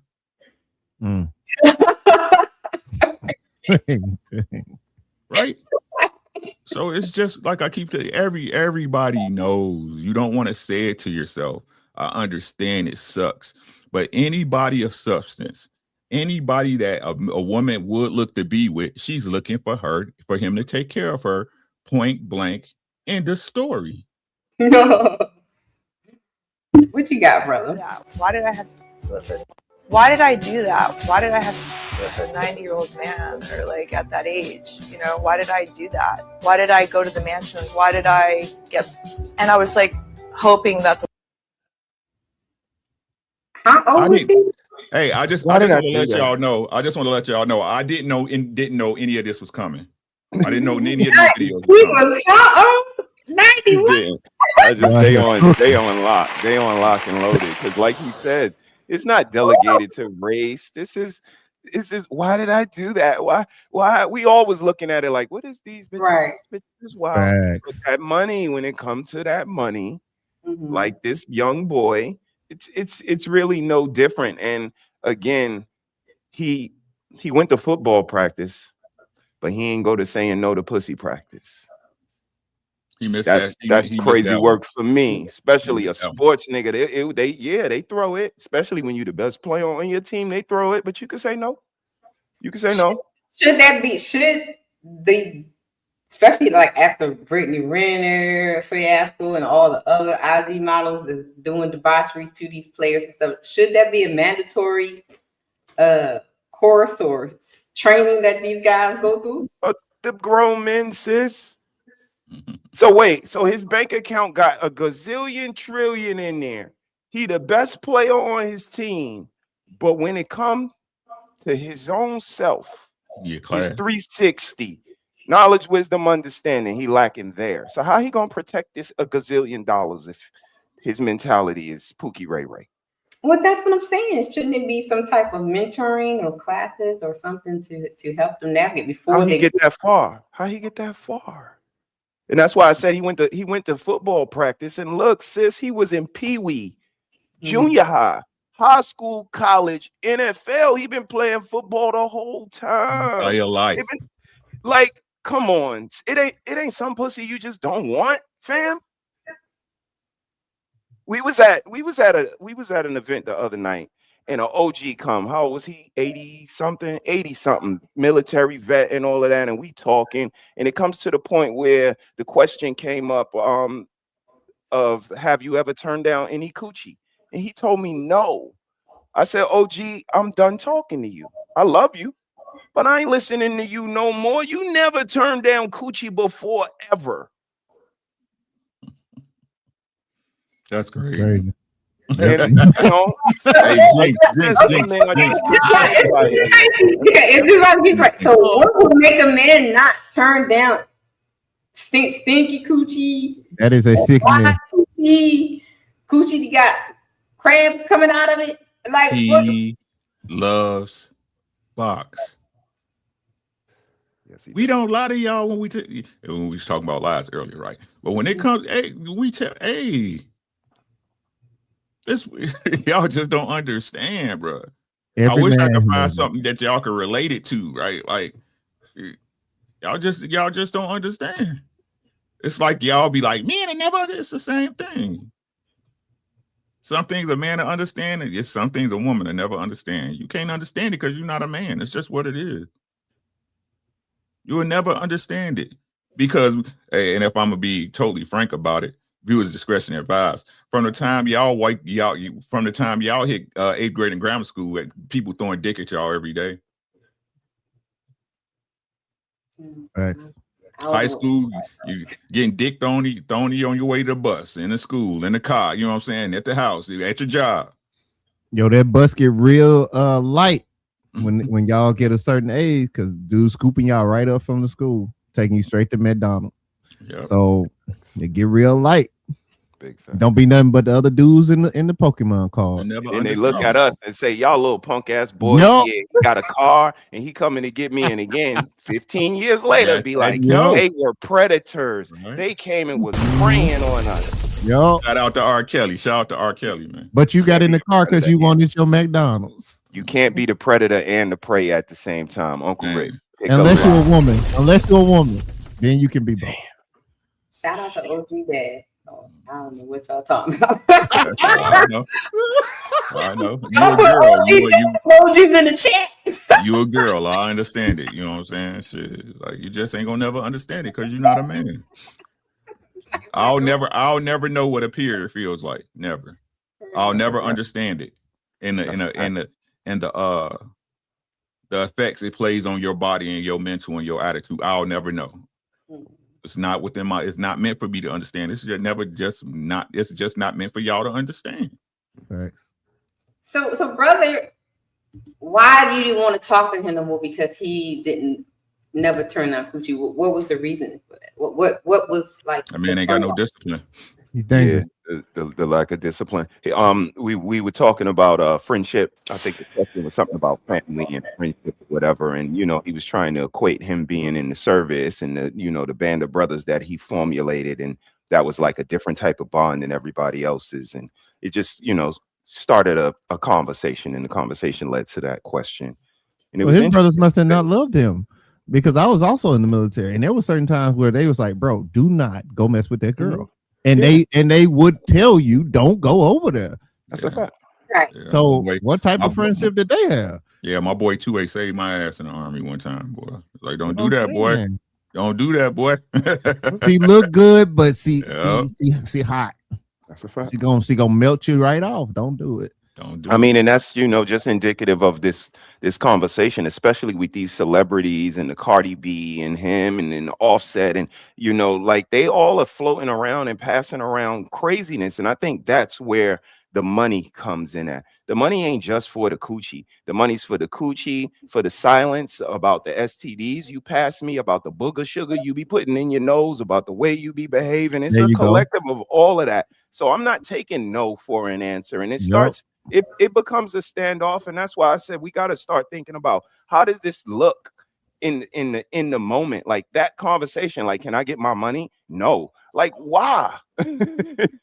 Like, you standing on morals now with the 8 Right, baby mamas right. and not married to nobody. Like, I'm not Yeah. giving you money because of, you know, I'm a stand up Come dude. on now. Come Like, on now. how does that even look? This whore talking to this, you know, gutter snipe nigga. Like, that shit is just, it's wild to me. And when you really just start to think about it, it's like it's super insensitive on both sides. But you know, this is where we are now, and it's, you know, that worship of money, and that's where it is. It's not money. Money's not a problem. It's when you put it above all and just, you know what I mean? It starts to define you and speak for your integrity and speak for your wife wearing whatever kind of clothes she was wearing and speak That is. for this boy having whatever kind of girls he got and how he choke them and all of that. I'd rather have my $200 that I know is going to be $200 next week and $200 next month. I'll take that versus all of that come with that nonsense. That's what Ricky was asking us. Like, that shit crazy, bro.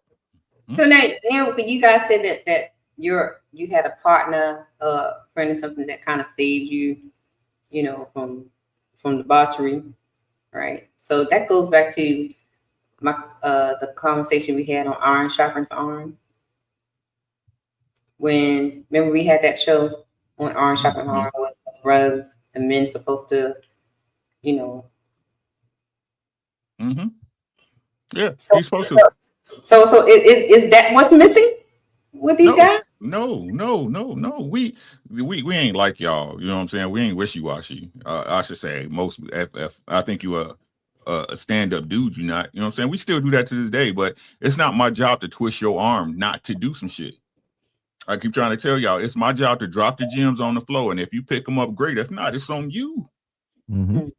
It's on you. Like, what you eat don't make me shit, but you my homie. I care about you. You know what I'm saying? You my guy.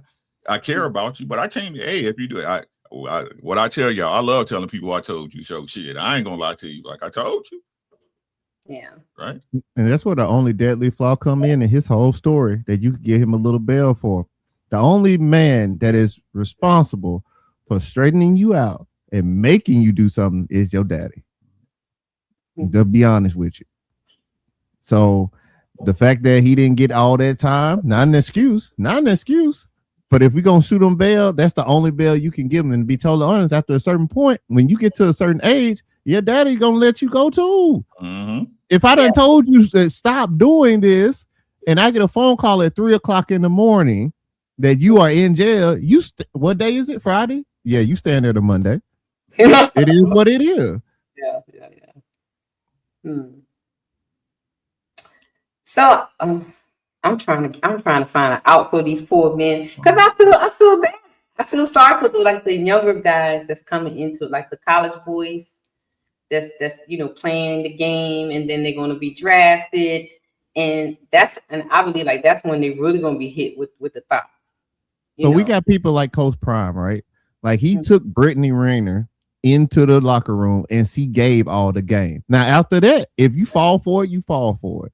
So there are some people, coaches, that are actually about their business, and they are taking that extra step, just like in the military. When every time you go to a new deployment site, you got to go in there and talk about, hey, don't go do this, don't go do that. Use a condom, use dental dam. Ain't nobody never use no dental dam, but still, you know, it's just repetition. But again, if that's a part of the program, but if you don't adhere to the program, because there was still some dudes coming back that was itching. It was still some dudes that had to go on medical leave.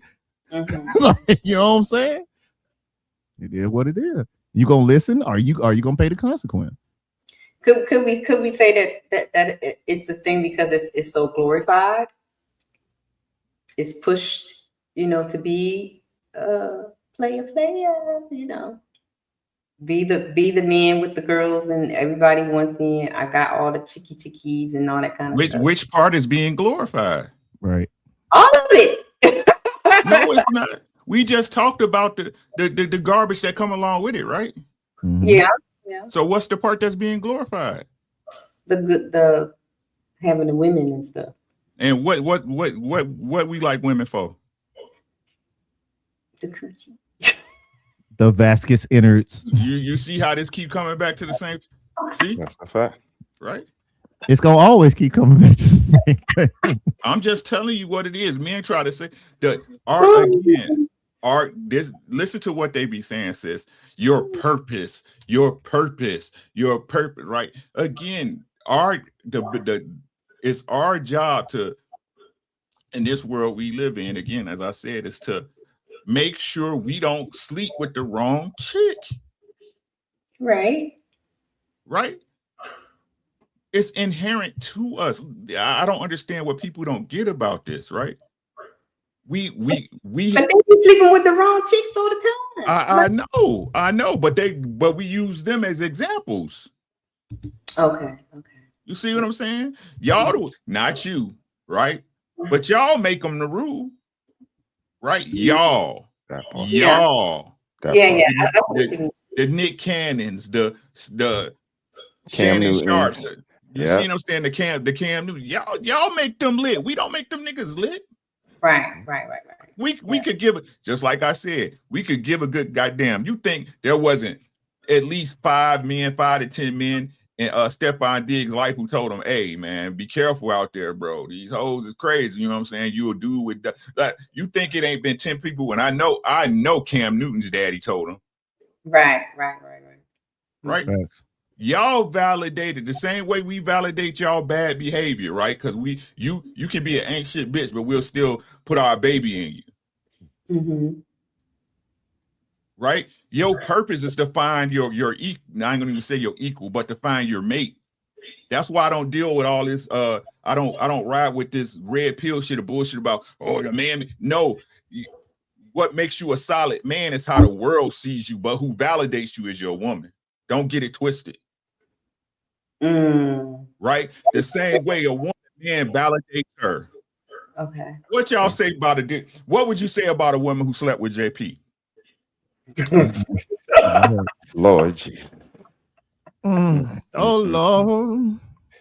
Wouldn't be me. Why everybody reach for they drink? What? Huh? Everybody. But you see what I'm saying? Yeah, okay. Her value goes down for the simple fact she's dealing with a man like that. Right. She validates him. But let JP pull up with a woman that's wholesome, right? Mm-hmm. Talking good sense, logical in the man. You be like, damn, JP? Right. What the fuck she seeing him? I must be missing something. So that guy did have something too where he was saying a little bit. Like if JP pulled it with a quote unquote good woman, then the men would look at him like they're reflections. Okay. They're reflections of you. But like I said, it's not just this. No, you right. See what I'm saying? Mm-hmm. Right. Yeah. That's interesting.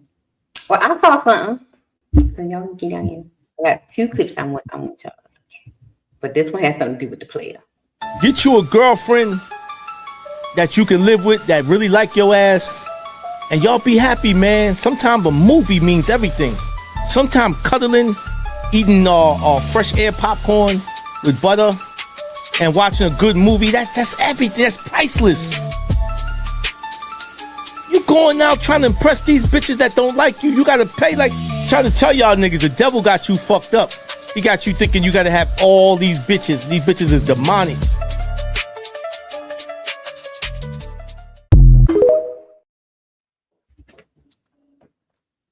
What y'all think? Look at Ricky. I ain't detect no lies. Look at Ricky just fine. I know what he's thinking. Satan is a woman. Oh yeah. I believe that. If you sit down, if you just get out your feelings and get out the rhetoric of holy times and people just being people, when you lay out the actions and the probabilities, right, and the characteristics, Satan is a woman.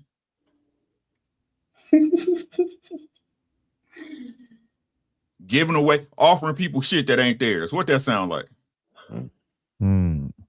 Yeah. What that sound like? And let's really break it down for a second. Because if you are in a relationship with somebody and you're married and they are taking care of you in that way and y'all are hanging out, there ain't nothing that you can't do. Because you know when you get home, she gonna take care of you. There is no need to go anywhere else. And that's when anybody that's married on the panel will know that this right here is a magnet. Oh yeah, most definitely. You'll go outside and they see that and they're gonna be acting a fool. They testing you because you already been pre-selected. They might not even like you, but they just want to see what it's gonna go, because that is a demonic thing. Because if they can separate the harmony between you and your significant other, then anything that y'all try to work on, it's gonna be halfway done at best. Yep, I agree with that. Yeah. I told y'all I'm married and I don't wear a ring, and my wife know, because when I used to wear my ring, girls would always come and try to talk to me. Facts. I believe it. I've seen it. It's something about you. They go for the merit. They want the merit. They want the guy that's with someone, because No, they don't want us. They want somebody else's somebody. No, it ain't even really us. I'm trying to tell you what they say. They like to be the side chicks because they don't want the responsibility of being the main chick. They just want the fun and the money and all that kind of stuff. They don't want the attachment. That's what they be saying. Why they want these side pieces. I know that ain't the show, but how do you feel about the side piece epidemic? Because it is rising, though. I ain't gonna hold you. It's not rising. It's just being publicized. Oh. It's always been around. Oh, okay. It's less shameful. It's less shameful. Yep. Right. It's not most just like everything else. And they move differently. Like back in the day, side chicks knew their place. It wasn't being going to the wife's house and starting fights with the wife and showing up at the man's job, and you knew your place. I'm coming to your house, get your little back wet, give you a little money on the side. That's it. But now the side chicks want main wife treatment. Want to be want to stay a side chick. I've seen this one lady who's like, I got an insurance policy on him too, so his wife ain't got nothing on me. So when he dies, I'm gonna get money too.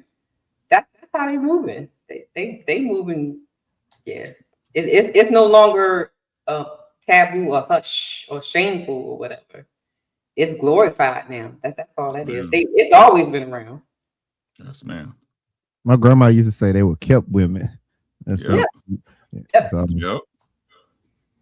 And you know what? Since you guys, do y'all think that because I know, like, when my uncle was talking to my cousins and stuff, he said, "You better learn how to control your beach." Right? Yeah. I don't think that these guys that we having on these, I don't think they know how to control their beaches. These I gotta control you. But you have to lay down the rules to engage. Why? Right. And rules can be broken. But it shouldn't be if you him.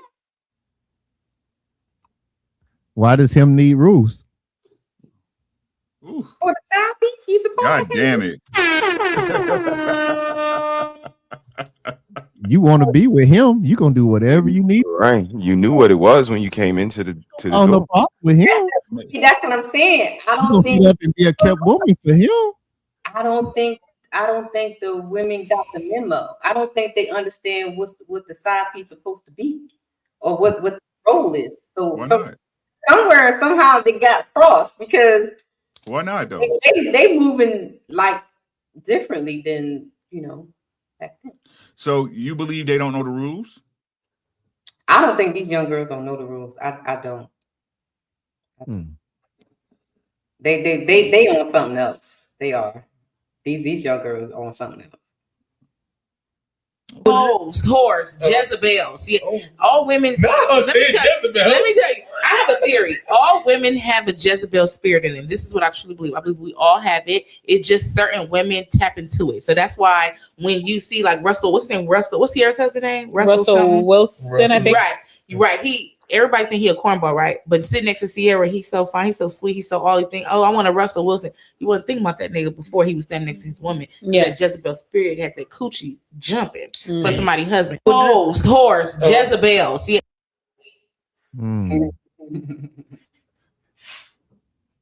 Yeah, I agree. I did a whole show on it, but you know.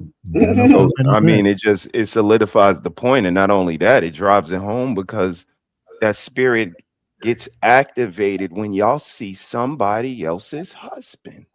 That's disturbing. Yep. Settle that little hot coochie down, girl. That's woman's husband. You know I love you. What the fuck is wrong with you? My bitch runs the street at night, and I can't sleep.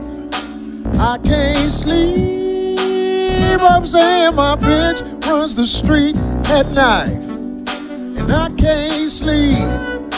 I can't sleep. I'm saying, y'all.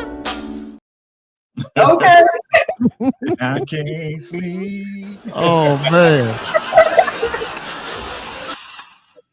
That shit is hilarious. That's my shit, yo. I just think that the game isn't the same when it comes to the side chick. Like they switched it for real, because like when I was listening to my aunties them talk, you know, they was saying like, you know, the women you were hidden, right? You weren't.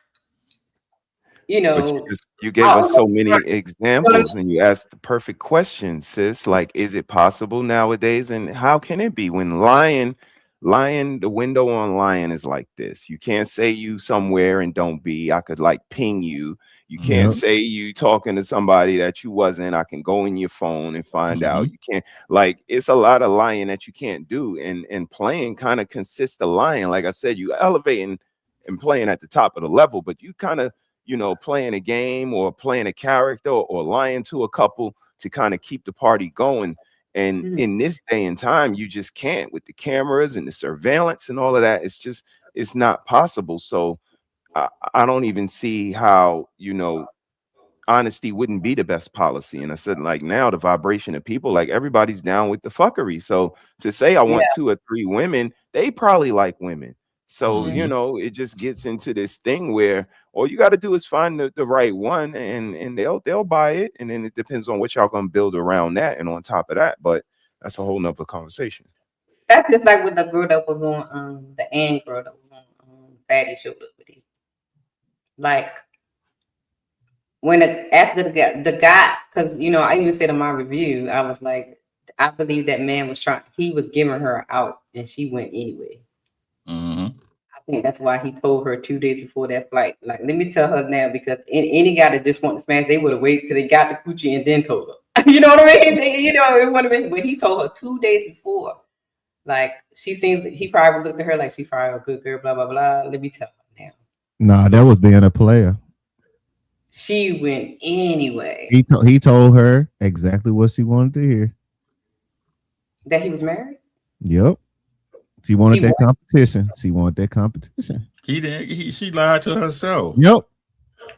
He told the truth and she supplied the lie, and she came on and did what she was supposed to do. And then when she found out that she could not take that place, she stuck around longer. And then she got mad. Right. That's why I was getting to that part. I was just talking about, I think he was giving her out the first time he told her. No, that was doing this. That was the lie. Really. Me personally, Go ahead. me personally, I don't think that happened. Somebody else said that too. I think personally, so. Right? Yeah. Because look, hey, Sean, my shit circular because it's true, right? The trouble didn't start until he told her the truth the first time. That's when the trouble started. about the other women, Right. women. Not Remember that's yeah, when she lost yeah, it, right? that's when she lost it. He said, not verbatim, but I quote, right? If I'm cheating on my wife, what make you think I'm gonna be with just you, right? Facts. Right. Not back. See what I'm saying? She lied to herself. She lied to everybody. She lied to herself, right? Oh, I got a girl already come through. But what difference does it make? If you got one, you got two, right? Tell him. Because she thought she was gonna be number 2, and I don't think that he had a conversation with her about being a second wife either. She thought she was gonna be 1A. She made the story more than likely. She made up the story in her head. Bro, this shit is built for Tubi. shit is crazy work, man. More than likely. She thought she was gonna get her a big baller shot caller. Let me get out here and whoop this stuff on them and see what's what. You know what I'm saying? That's all that was. She said she saw them computers and she was like, he balling. Yep. Right. And Tony Golden pointed out he was vanilla. I mean, ain't they all now? It's 2026. Yeah. They don't want us no more. Mm-mm. No more brothers no more. And Fatty said something too. He was like, why you couldn't get someone in your area, right? Like, why this man all the way on the other side of the ocean? You know, since you're the it girl with the body and all that kind of stuff. Why you couldn't find nobody like right here? And she got on my nerves. How can somebody in the States don't come with no plane ticket? That's a bus ride. She don't want no bus ride. She want a plane ticket. These people are opportunists, sis, over everything. And if you can, kill two birds with one stone, or since it's 2026, you could feed two birds with one scone. You do that. And again, I'm telling you, if they could get paid off they coochie twice, they will. If they could get flued out versus just down the street or the next city over, they're gonna do that because they're opportunists overall. And this is why shit looks pop the balloon generation. A reason to disqualify. Your shirt was blue. So if it was brown, I'm clapping cheeks. Like, I don't even get this generation because it just tells on itself. He told a story today about a girl, lobbying to her friend about, you should leave your man. He don't take you on vacations and he don't do what I think he should do for you as a husband. And this is the day and the time that we live in, that she can depict her perception and her onto this next woman thinking what she gonna leave her man so you could go and clap his cheeks. And then again, it becomes the story we've been telling for years. And that's why the game don't change, just the players. But y'all got it though. Shout out to my bro. I got a question. So y'all remember the infamous Chanel bag? Yep. Yeah. I'm on the board the Chanel bag. I got a question for you guys. What do you think her gift was that she did not want to tell nobody? Remember, because she kept saying, we exchanged expensive gifts, we exchanged meaningful gifts, and I think she made most of it up. I don't know. I'm just being, if she made it, she could have said, well, I got him a bracelet, a watch or something, but she would not tell what she would do. And this is why I say it's not true, right? It's her, to me, it's her compilation of her feelings and thoughts of how it went in her head. Because especially in a situation like that where it's except for people who might know her in real life, she would not waste the time. She would not waste a minute to drop dirt on a dude's name. Right. Ain't nothing a woman love doing more, saying what she did better for that man than what he ain't do for her. Girl, I paid for his school. I filled out his applications, girl. Shoot, I the one who made sure he got his CDL and his license in order. Right. Nah, I think she made most of it up on the fly. Yeah, because it was like, especially when they started drilling her. Pause. Am I supposed to say pause? Pause. You're not a man. You don't have to say that. It's either or for you. I mean, Y'all know what I'm saying? When they was questioning her, she was getting like upset. To even the tone of her voice changed, especially when Leosha was like going at her. It's like, y'all don't understand. She was going to the Bible and all this kind of stuff. I was like, oh my God. And I saw her on Bruiser. I saw it, but I didn't watch it. Did you see the Uncle Rick? Brother, did you see it? I was like, nah, I'm good. I don't watch Bruiser. Yeah, I really don't. You don't want to see it either. This man was literally teaching her exactly what she wanted. How to be a side chick, a better side chick. That explained the smoke show then on Ali's side. Now that makes perfect sense. He was giving her advice. He had people up there, and I'm gonna clip this one. This one white conservative Christian woman came up there and was literally giving her advice on how to remain a side chick. Oh, I thought she was a conservative Christian woman, but lady, what? I was floored. I was like, oh wow, this is not. Serving that Gucci for the and side. just like you said, Jeremy, I was like, is this? Would Ali talk about that flip flopping? Hey, that make a lot of sense now. Because I was like, God, what did he do? Nah, okay, I see what you did. Yeah, he literally was giving her advice on how, be better at her side chickens. That white lady was like, bring back concubines, 2026. Something. We're gonna be the handmaidens out here. It's all about control, like you alluded to earlier, Jeremy. And when these ladies have a lot of control and power right now, and what they're doing with the power just shows their true nature. Maybe, speaking of what Ricky was talking about a little bit earlier, but I just see now in 2026, women have a tremendous amount of power, financial, political, social. And with that, they want to delete their babies, divorce their husbands, and walk away from their families and just pass out coochie. So with the power, this is what they choose to do with it. So, be careful out there, man, because it's not going to get better before it get worse. It get worse first. It get greater later, but it get worse first. But they say they what they say. Right. What they say a lot. They say a lot. But they say that they under the patriarchy and they trying to take away all the rights. They do. Right. They do. That's how they got the power. But you just laid out all this power and stuff that they have. So why are they complaining about the power? The patriarchy gave them the power. Right. That's how they got the power. That's why I don't understand what they're complaining about. Y'all got power. You got autonomy over your bodies and all that kind of stuff.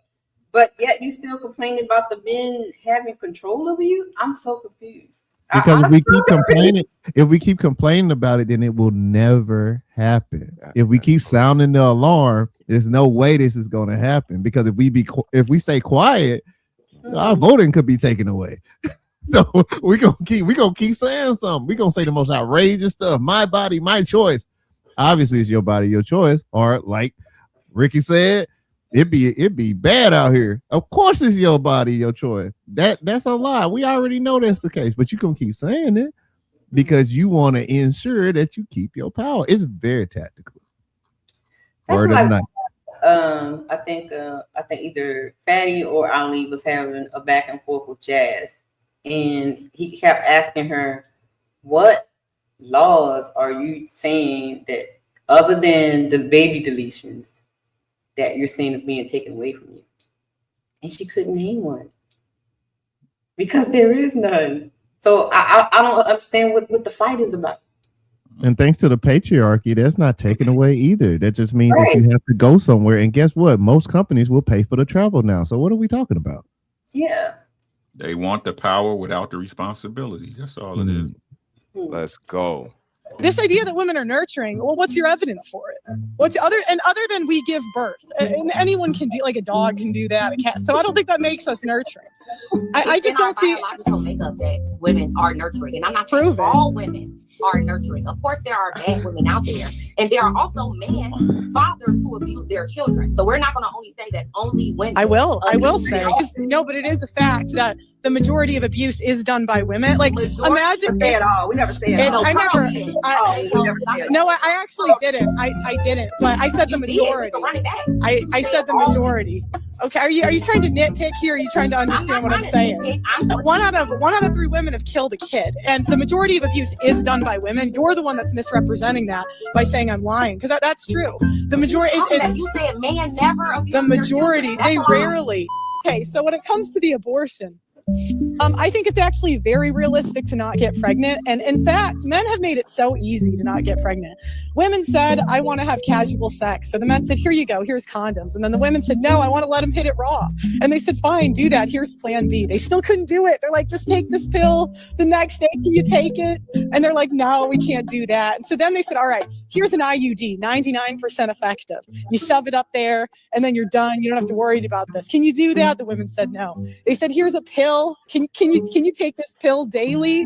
Can you do it? And the ladies are like, no, it's too hard. They said, okay, we've done all this research.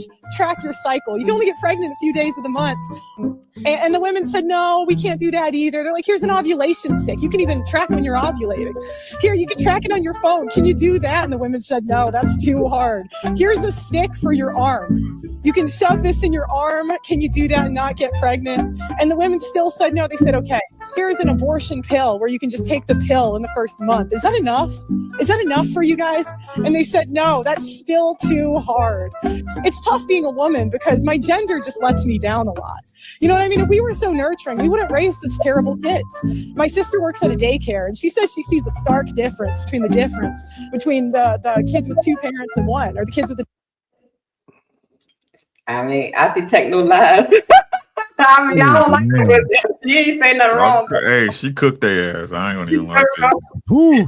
That's when you start to see it's just about power. It's not about any of the stuff that y'all talking about. It ain't about equality. Equality is shelter for men and women. It's WIC and MIC. It's lobbying for men's rights and paternity.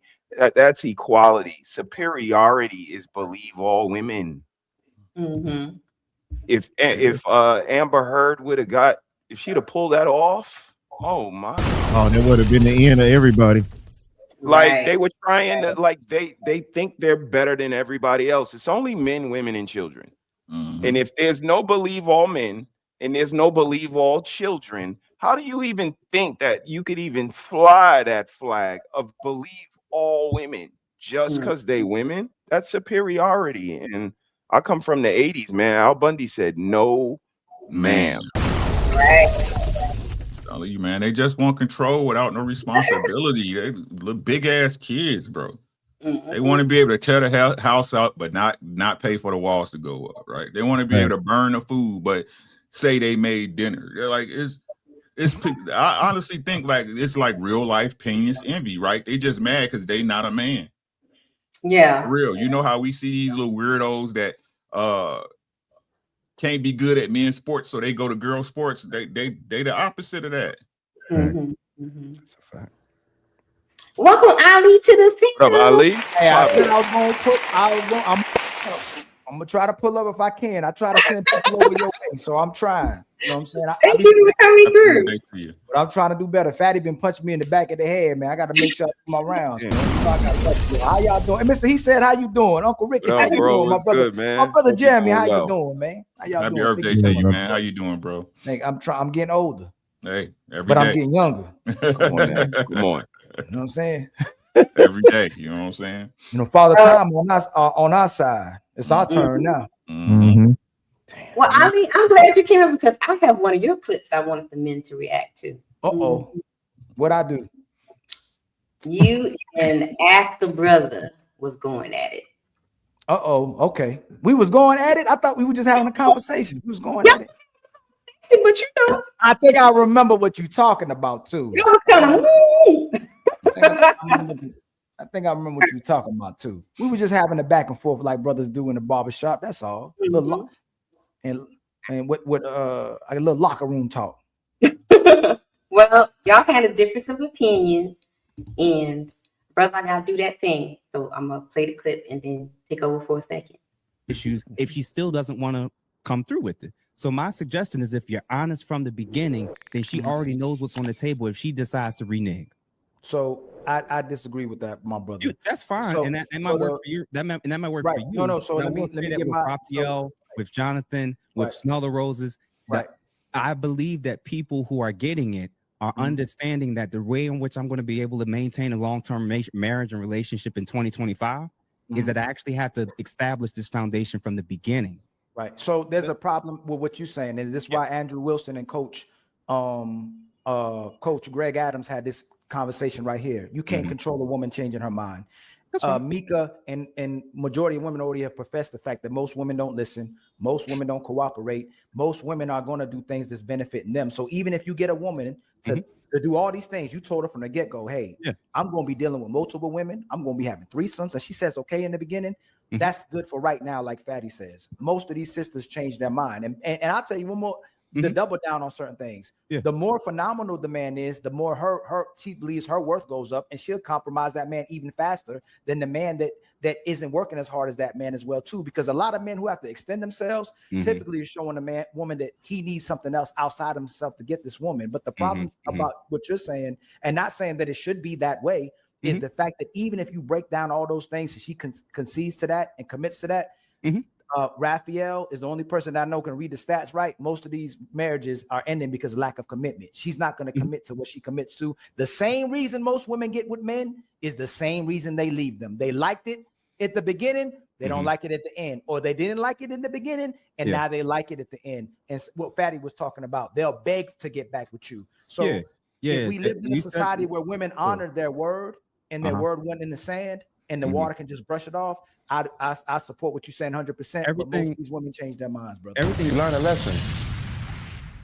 Women's weakness is seeing it to believe it. They have to see it to believe it.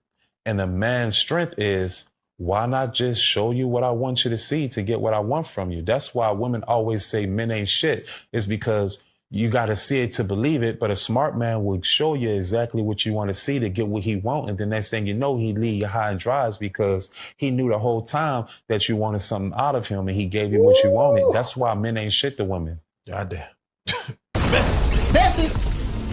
Catch the full video only on YouTube.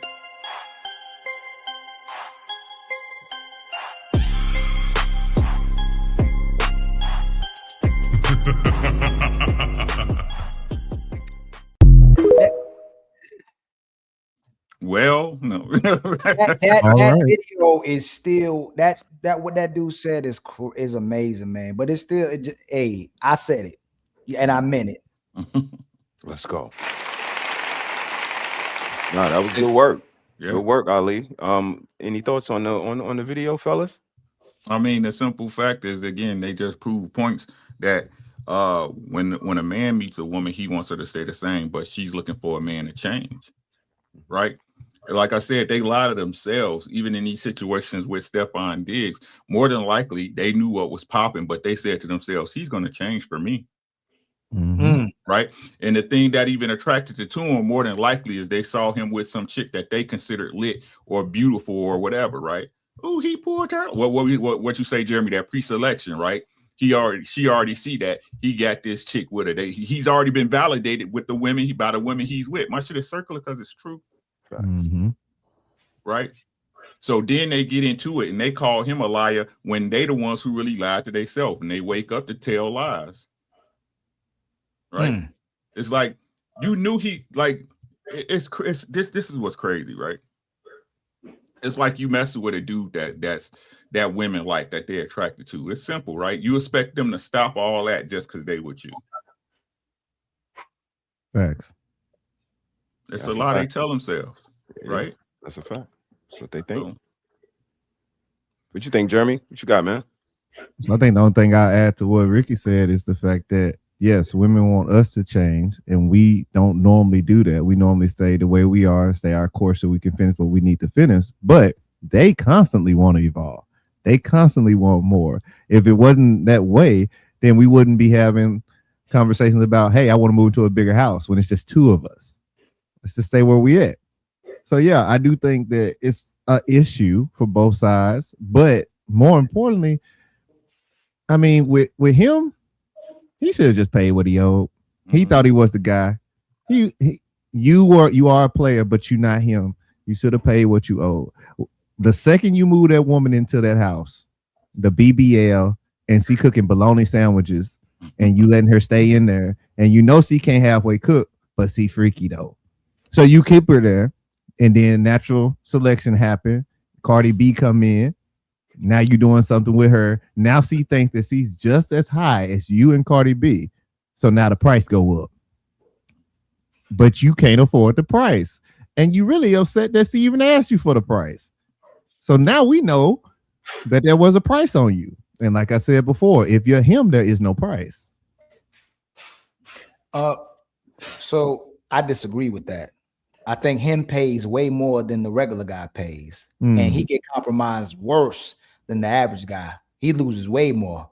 And what the woman does with that guy is that she uses him for social mobility. So she uses him to increase her value and her reputation. And not only that, if she gets him and she gets the best guy that all these women wanted, now she wants the man to get a maid.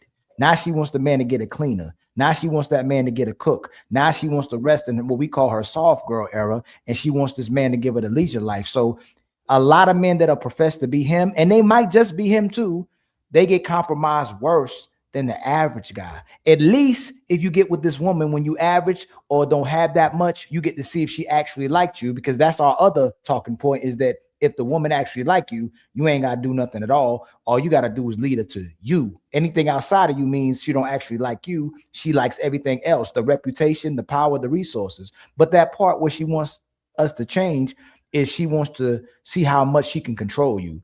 She wants to see how much she can get you to look stupid. She want to see how much she'll get you to entertain her. She want to get you in a position to see how far, again, that she could put her foot up your behind and you like it, and to see how stupid she can get you to be for her.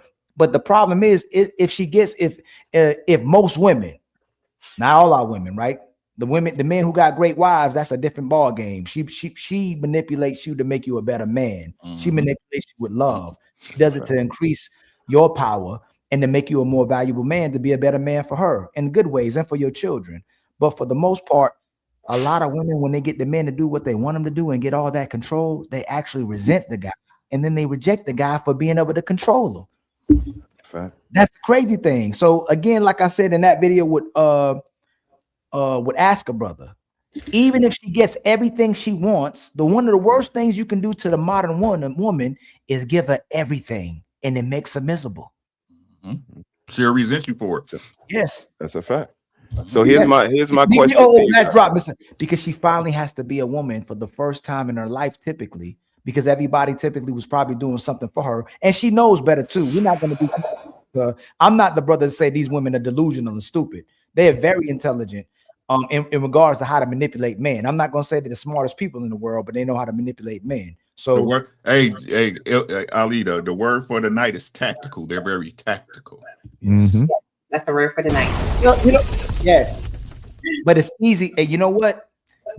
I'll say we giving them too much credit, because the only reason they can get away with it is when we care, Uncle Ricky. Like if you don't give a damn about woman, she can't play no tricks on you. You know me. Soon as you care about her, let the games begin. She can use any move, and she probably will get you a little bit because you actually care about this woman. Oh man, that's when the real game starts, is when you love her.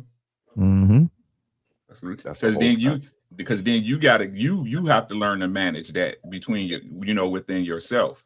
You know what I'm saying? We're the romantic ones. Right? We're the romantic ones. Right? We're the nurturing ones. Right?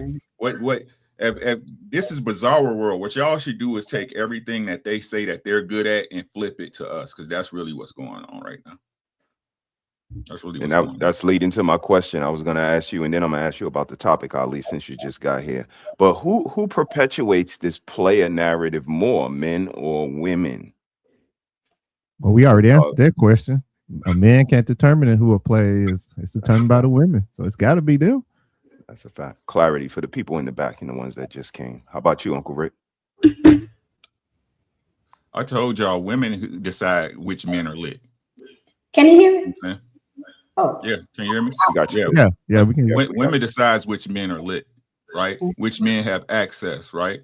It's like it's simple, man. Like a dude can't get in VIP by himself unless he pay. Mm-hmm.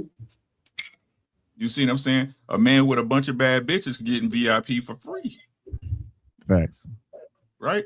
It's just what it is. Like, I understand people don't like it, but at the baseline of it, when we get past the minutia, that's what it is. We validate each other. It's just what it is. Because to tell the truth, if it's not for, if we talking about taking money out of it in business, again, getting to the baseline of your manhood, most men can give a fuck what another man think of him. What you gonna do about it? What you gonna do about it? Right? So, but what do I know? What do I know?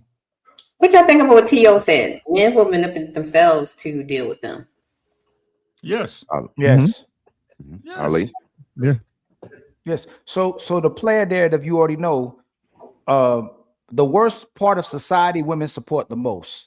So we know that the players, they support the player narrative and they support the players. They support the 304s. They support the cheaters. They support the LGBT community. They support the gay man. They support the trans. They support the fat woman. They support the liars. They support the fabrics of every part of what's worse in our society. That's why we always have that lane. So when women stop supporting what's bad in order to make it look good, to justify and validate themselves, then we'll have less problems with the way men and women conduct themselves. But when we're looking at the hoe, when we're looking at the sucker, when we're looking at the soft man, the weak man, the woman raised both those individuals. Most men are going to raise strong men and they're going to raise strong women. So it's typically women who are raising these type of kids or these type of adults who never stop being kids. And Petty, if you see a dysfunctional person that's out of control and over emotional, are they typically raised by a woman or a man? By a woman. Most definitely. I see it all the time.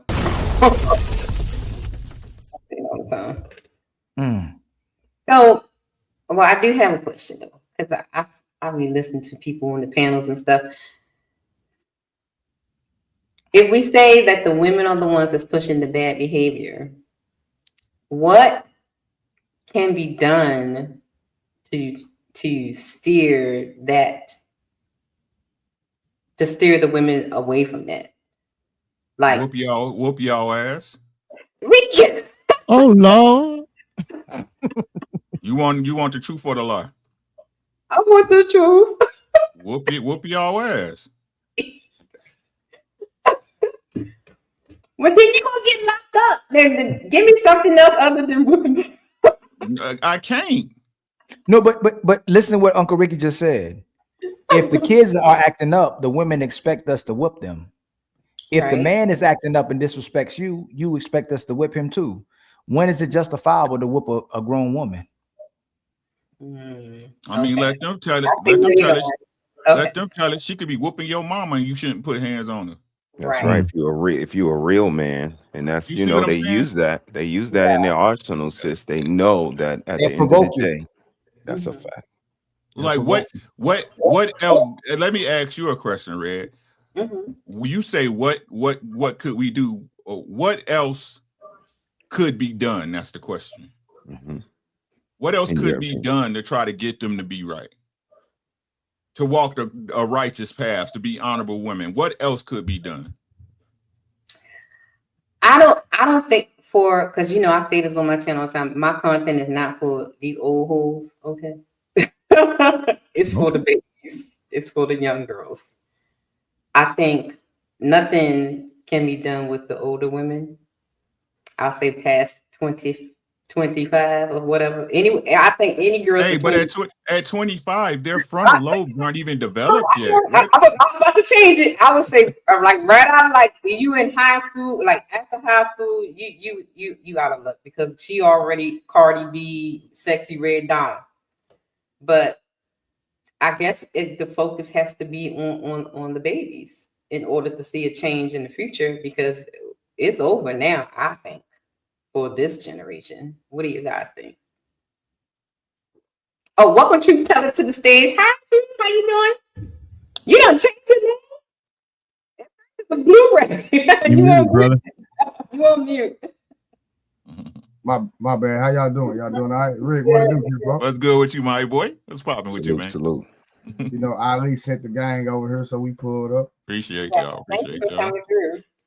So what do you think? Do we think we just need to focus on the younger generation, because we're going to talk blue in the face to these older ones? Because if not, I don't think it's going to do anything. They're set in their ways. They're not going to change. I'm still trying to get so what was the actual question? Because I'm still trying to get the gist of the conversation, because I literally just came in. Ali was talking about, the women support all the bad behaviors, with the LGBT, the players, the debauchery and stuff. And I asked the men, what can be done to change that, to steer the women into the right direction? And Uncle Ricky said, beat them. Man, I was asking, is there another way? Well, Uncle Rick has a point, and let me tell you where I could understand where he's coming from. Mm-hmm. Like when you go to Iran, Dubai, some of these other countries, the women don't have certain rights, and so you don't have a bunch of single mothers. You don't have a bunch of promiscuity going on in these countries where women don't have any rights. Now, I'm not saying beat them across the head, put your hands on them and all that, and I can understand that. But when women have less rights, civilization, there's less degeneracy. I can say that for sure.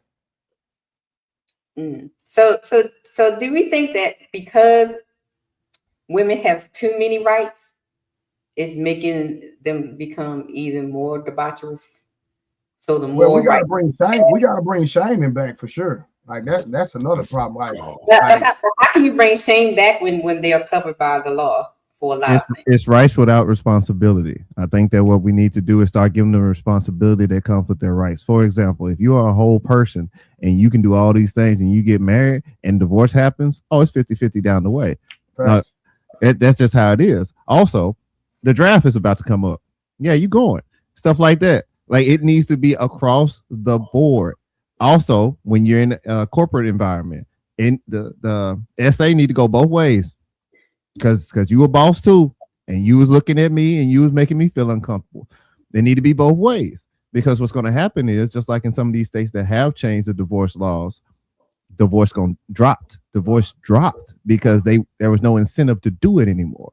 We've given them the incentive to be their own people, and then we provide the avenue and the finances and the backing and the police and other men to keep the man in check so that they can do what they want to do. Remove that, because you're a full person, right?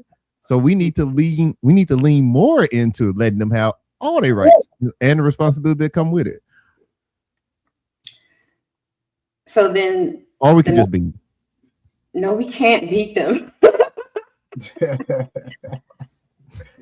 So then I would think that stripping away some of the protection is the answer. So like I think is it Kentucky that has a new law? They would first have to acknowledge that they're protected. That part. Yeah, they always saying they're not protected. Yeah. Okay. That part, sis. Beat them.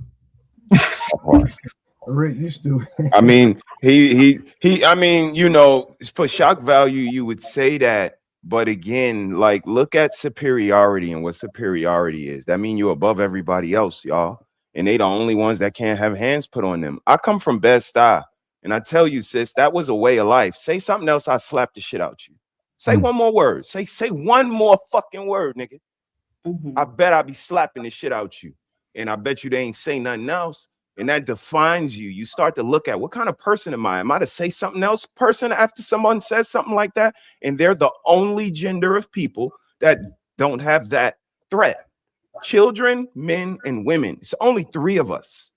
And again, if we could lay hands on the children and some of them lobby for it. Oh, what she said? Smack in the mouth. Oh, what she said? Put hands. Oh, what she said? Yo, we gonna find other ways. I told you I was one of those families. Like, we gotta find other ways. to discipline these kids. We cannot just lay hands on them every time they do something. What they gonna do when they go outside? Lay hands, lay hands, lay hands. But it has to be a threat.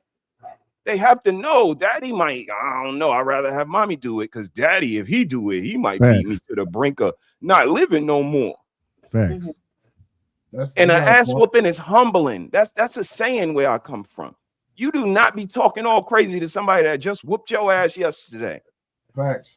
Or the potential of getting your ass whooped. You will come. They don't have that. Like, that shit is just not on their playboard. And that's not fair to everybody else, because everybody else, that shit is in play. When two men see each other, we know there's an invisible line there. And if somebody say something, now that line comes out. Cross that line, bro. It's over with. And we're going to have to shake it up. And this is what society has moved away from, but it's a little more detrimental than it is beneficial. You guys let me know if I'm crazy. So it's about the lack of consequences for actions for women, basically. Power with no responsibility. Whether it goes right or wrong, it doesn't matter. This is what we talk about when a single mom will say, okay, if my son make it to the league, I'm the greatest mom in the world. But if it ain't, if he wasn't shit, it's the daddy's fault. Facts. And I'll go a step further. Like, even with the people that, like, in schools, if a girl is messing with a young man at school or a young boy at school, she not gonna get the same backlash as if it was a grown man messing with a young woman or a little girl. Now it's the same thing, and in most cases they do way more, but they don't get that perk walk like a dude gets. They don't get publicized like a dude gets. It's just now starting to get publicized. Everybody know that one teacher that used to be doing something wild. That was a girl. So yeah, it's gotta be equal. But the thing is, how can it be equal if it's not equal? They ain't gonna never be equal. If the basket's inners run the world, then how can we? Yeah, they can't be scrolls though. And that's the whole thing. I said that since the first day I came in here. We fighting against scrolls. Like they're kids when they want to be, they're men when they want to be, and then they women when they want to be. And that shit ain't fair. It's hard to beat a scroll, my nigga. We watch Marvel. That's funny. Can't shapeshift into, nigga, I'm equal as you. I make as much money as you, but hold the door for me. That's crazy. And then I don't want no responsibility or consequences if this relationship ends, because it's all your fault. You can't have all three, and we don't let the kids play double dutch and jump in and out of being an adult and being a teenager and being a kid and being an adult and being a kid. And daddy, can you help me with this? But daddy, you trying to ruin my life. Daddy, you trying to control me, but can you pay for this? Nah, we don't do that. You're going to pick a role and you're going to play your position. And when they try to eliminate themselves from that, again, it's not that they women, because again, I got one. I got a sister. I'll take what they do. But y'all just, I'm not going to let y'all have me thinking I'm walking in this minefield and y'all just get to lay landmines whenever you want. And one step, kaboom. Because now I'm a sucker if I'm like, yeah, I'm going to, all right, let me avoid this landmine and let me avoid this one in her period every month. And then my daughter is, daddy, you trying, and then let me avoid this one and let me pay all of the bills. And I'm not avoiding all them fucking landmines. I'll walk on all of them and blow them all up. But men don't have this mentality nowadays. They want to more appease.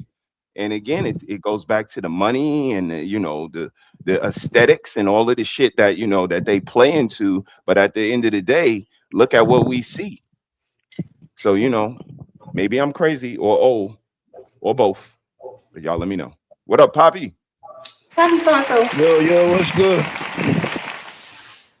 Poppy. What's good, family? How y'all doing? How's everybody doing? What up? You're going, bro. Man, same shit, different toilet, man. You know how it is. What? That's a man colloquialism. Don't worry about it. Oh my God. Rick, she always say what? Whole thing. She just so sheltered. Y'all be traumatizing me. We are savages, red lips. You wouldn't understand that. Oh my goodness. But I Every think man on the panel. Fed Red was going somewhere when she talked about the whole Kentucky, when she brought up Kentucky, and we didn't really elaborate on that when they start giving equal rights. Right. When a man gets, if a woman divorces a man in Kentucky now, she can't take all his assets. She doesn't walk away the winner in the situation. So like if you can strip them from their rights and make them earn their keep, if you decide to leave this institution, then I think a lot of them will think twice and about some of their decisions that they make and get out their feelings for sure. I don't think that's going to be.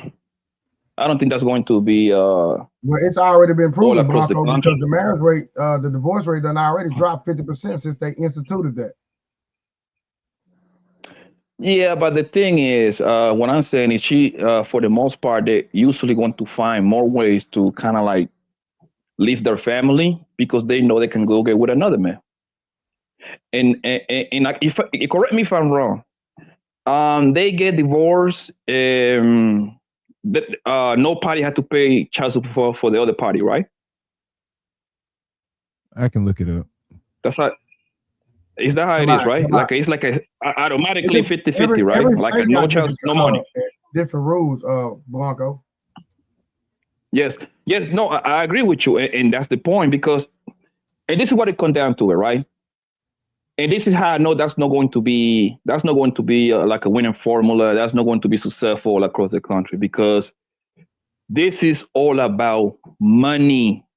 Okay, there is no way in hell that the American government going to sign off on a policy or on a formula to start giving men and women 50-50, no money involved they're going to cheat themselves out of billions of dollars per year, bro. That's big business right there, bro.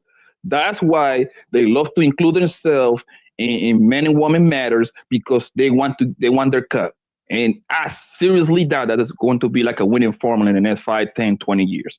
But we're talking about what can be done. We're not talking about the problem. We're talking about the solution.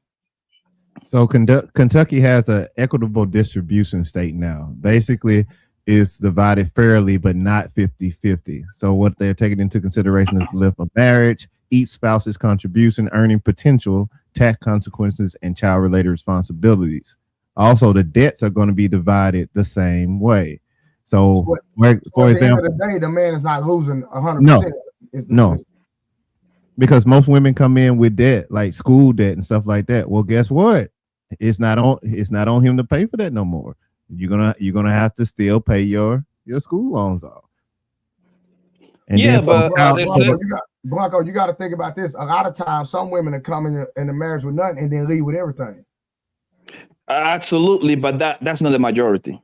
I believe that's the minority of cases. Like because most people are regular folks, 9 to 5 for the most part. The whole alimony shit. If I had to put a number, I would say it gotta be under 20-15%. I want to say 10, but I wanna give myself some rooms. I want to say 15 to 20. But Blanco, think about that hard working 9 to 5 man that done saved up his pension, retirement, and 401k. Yeah. And then that woman get to take half of that. That destroys some men, bro. Literally. No, I agree with you. I'm 100% with you, but the point that I'm trying to make is the queens will still leave you because they know they will leave me and they end up with Blu-ray. So now I still got to take care of my kids, right? So even though I don't have to give her nothing financially, some way we all going to have to give her something financially because we got kids in the middle. That's just how it is, right? And at the same time, Blu-ray gonna be taking care of her, so she's still gonna win, bro. She's still gonna win. These queens, and not be in the house. They know how to monkey wrench themselves, bro. And that's one of the few things I disagree with the man Kevin Samuels. When he say winter is coming, that's not true. Winter is not coming for as long as the women look better than the 4, she gonna get wiped up. So do you think majority of women getting wiped up, Blanco? Yes, sir. No, yes, not. Sir. Is it a long distance? Blanco, hold on. Is it a long? Hold on. Let me finish so you can understand where I'm going. Hold on. Is it like a long-lasting relationship? Probably not. So you got me there. But most of these women, they got plenty of men. After them, they get in a relationship with them for 1, 2, 3, 4, 5 years. Is that successful? No. However, they get whatever they need to get from there, and they move on to the next guy and keep doing that thing over and over again. For a family, that's not a winning formula. But for a hoe, it is. But that's not marriage, though. I know. But most of them don't want to marry either. Because if they want to, they would do it. They usually got a lot of suitors. Yeah. You think most women have those options, Poppy? Yes, man. All we have to do, listen, you don't have to take my word, because if I have to start talking with the people that live around me, you wouldn't be able to prove it. All we have to do is look at all this dating online joint. The Kendra G's, the Kevin Samuel, the Pineapple. I want to say at least 80% of the women that jump on those dating shows, all of them tell you, I have been proposed 1, 2, and 3 times. Half of them tell you I have been married once and twice. You see what I'm saying? So that tells you right there that the man still want to be with them. They are the one that don't want to be in a marriage, because I've been saying this for years. They don't want to believe me. Women enjoy being hoes. But Blanco, we understand what you're saying, so we're not pushing back against what you're saying. We're talking about men, a woman being married to a man, and then we're saying that maybe the answer is that if a woman gets married and she can't take everything from a man, that will make them second guess about getting a divorce, is what I'm saying. Because there's a difference between being in a family and then being in the streets and jumping from man to man to man, and he's still dealing with other women. Most women want a faithful man, bro. That's what they want. They want security. Now, like you said, if you're talking about hoes, but every woman, in my opinion, some people disagree. Every woman is not a hoe. See what I'm saying? You got some most of them are. Really want. You got women out here that want real relationships. Now, you talking about the chick that's out in the club running around doing this, but we got to talk about what caliber woman we're talking about. Right. Yeah, and I agree with you, bro. But the thing is that whole thing in Kentucky, it would slow it down, but I don't think it would be. I don't think the government gonna let that kind of run wild, because it becomes a money thing, because it's a big incentive to keep these women single. You know what I mean? Petty Red single, in a 5-year span, she probably spent $50,000 on bullshit. Petty Rep in a relationship under a man, in a 5-year span, she probably spent $15,000. Because you know why? Because she don't want to be doing girls trip. She ain't gonna be doing brunch with the girls once every Saturday and Sunday. She doesn't have to buy 75 different whips. She don't have to have 75 different lotion in her bathroom, because she got the nigga in her house. So she literally don't need none of that shit at that point. So there is an incentive to keep these women alone, bro, and single, because they know for every dollar that we spend in this country, 76 come from a woman. So it's a big incentive for them to stay alone. But I think now the government is trying to shifting to more or less families now.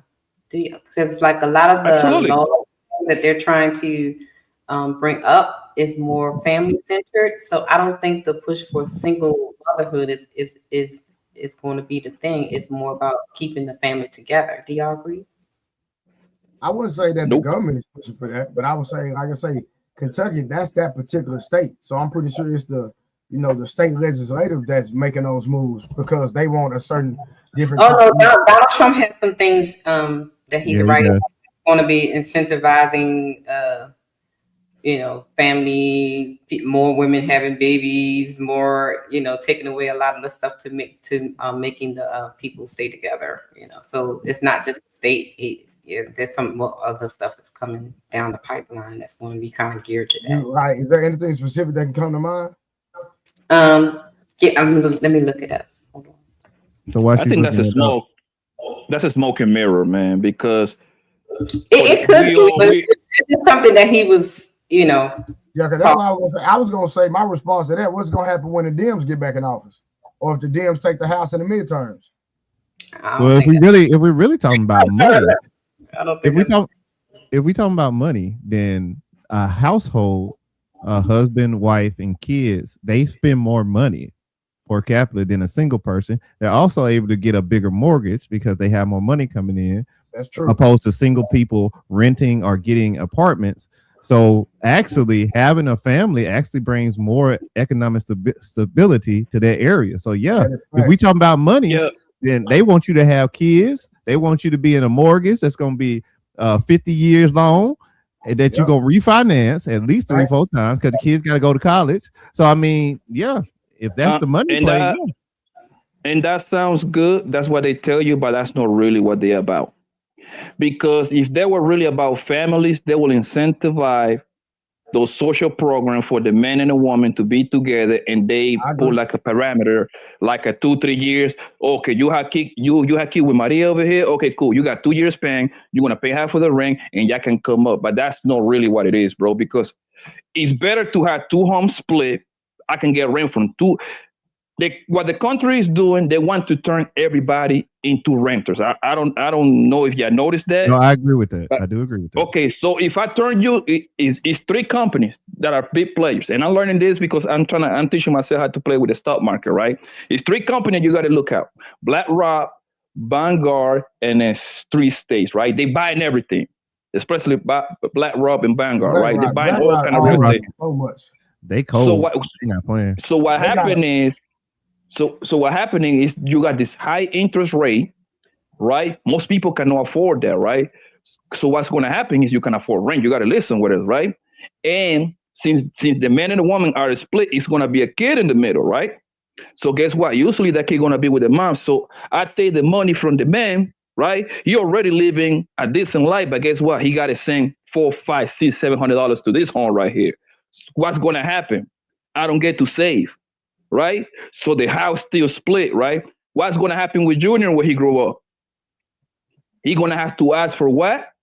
For a loan to go to college if you want to go to the college route, or for a loan if you got to go to the trade route. Either way, he got to ask for money. What happened to those loans? Those loans come with interest rate for 10, 20, 30 years. It's a big incentive to keep everybody in debt, bro. So they're not really about family, bro. That's just the story that they tell you, fam. That's a lie. But from an economical standpoint, Jeremy has a more valid point, if you ask me. Because if you think about this, Blanco, you got a split family and you got a family. Which one would be more stable when it comes to buying a home? Who would buy a home first? A married family or a married family? A married family or 2 men and women together, which is equal family to me. Because when you say a family, you say married, right? Yeah, that's what I'm saying. Yeah. Yeah, because the reason why I ask you is because I know plenty of people that they're not married on paper, but they've been together 15, 20 years. I count that as a married too. I got you. And go ahead. I'm sorry. So here is one of the ideas he's thinking of is the marriage neutrality in welfare. So he knows that welfare supports single motherhood. He wants to make it so that married couples can also benefit from government assistance. The father doesn't have to leave the home in order for the mother or whatever get the assistance. So he wants it to be balanced that you can continue to get assistance even if you are a married couple. So that's one of the things he's looking into. And of course, go ahead. And I've been saying that for years. I believe that they need to incentivize married couples and not single mothers. Right. Facts. That's one of the ones he's looking into doing that. Yeah, we should have did that years ago though. If they stop incentivizing no food stamps for single mothers, all this, listen, get your mom and dad to help you out, or go get a job and work. But if they would take away they would not give them any incentives, I guarantee they'll think twice about getting pregnant, leaving their baby daddy, divorcing their husband. But if they were to say, hey, you know what? For married couples, this is what we're going to do. We're going to give y'all $500 a month food stamps. We're going to give y'all this. We're going to add other incentives.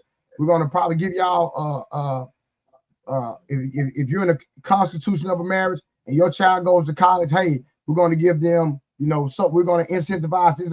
I'm telling you, that was the direction of our communities. He already did that. Trump already started that a program like that so that It's actually going to go into the stock market for kids, and they're going to use it for their finances for school or trade. You talking about the school choice? Yep. So hold on, I remember. So he was talking about a scholarship program. Because I think the state gets so much money per child, right? Mm-hmm. And so they were saying instead of giving it to the state, give it to the actual parent. And that, but no, they're going to give it to the kid. They're going to put it in like a trust fund for the kid. Exactly. So that goes in interest, so that when it's time for them to go to a school, they can use that. I remember them talking about it, but I'm just saying, when did they implement it, or how could it be implemented? Well, it hasn't gone up. Yeah, that's the hard part, because right now, Democrats not going to let that go through right now.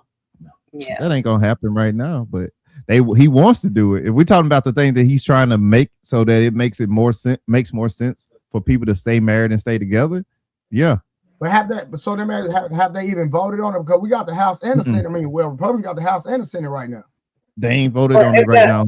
It hasn't fully been written up. So I mean, it's still the first year. So we got 3 more years to go. Yeah, that man snatching presidents out of other countries. A little busy. Yeah. Yeah. But I'm just saying, because the midterms coming up, and if it switch at the midterms, it's for sure not going to get passed. Yeah, you're right. Fingers crossed for that. I don't want to be political on here. Yeah. At the end of the day, them people don't get our best interest, bro. That thing, all of that is kind of like that's a little bomb for you to continue voting their bullshit. See, Blanco, my issue with that is that we sit back and we say what they're not going to do. Well, what are we going to do? If we're not going to come together as a collective unit and mobilize to make sure that we receive benefits from what we desire, then it's like the wind. It blow and it move, we feel it, then it leaves. You understand what I'm saying? So that's my question to all of you. So we talking about the government stuff. So, and we know there's not much we can do with that right now, but on a smaller level, when we're talking about the dysfunction in our communities and our families, besides talking about it, and we'll go around, what can be done individually, family-wise, friend-wise, community-wise, as men? What can you guys do now to make a change within the behaviors that's going on with our women and our children, and kind of foster the outcomes that we're looking for? Let's start with brother. He said.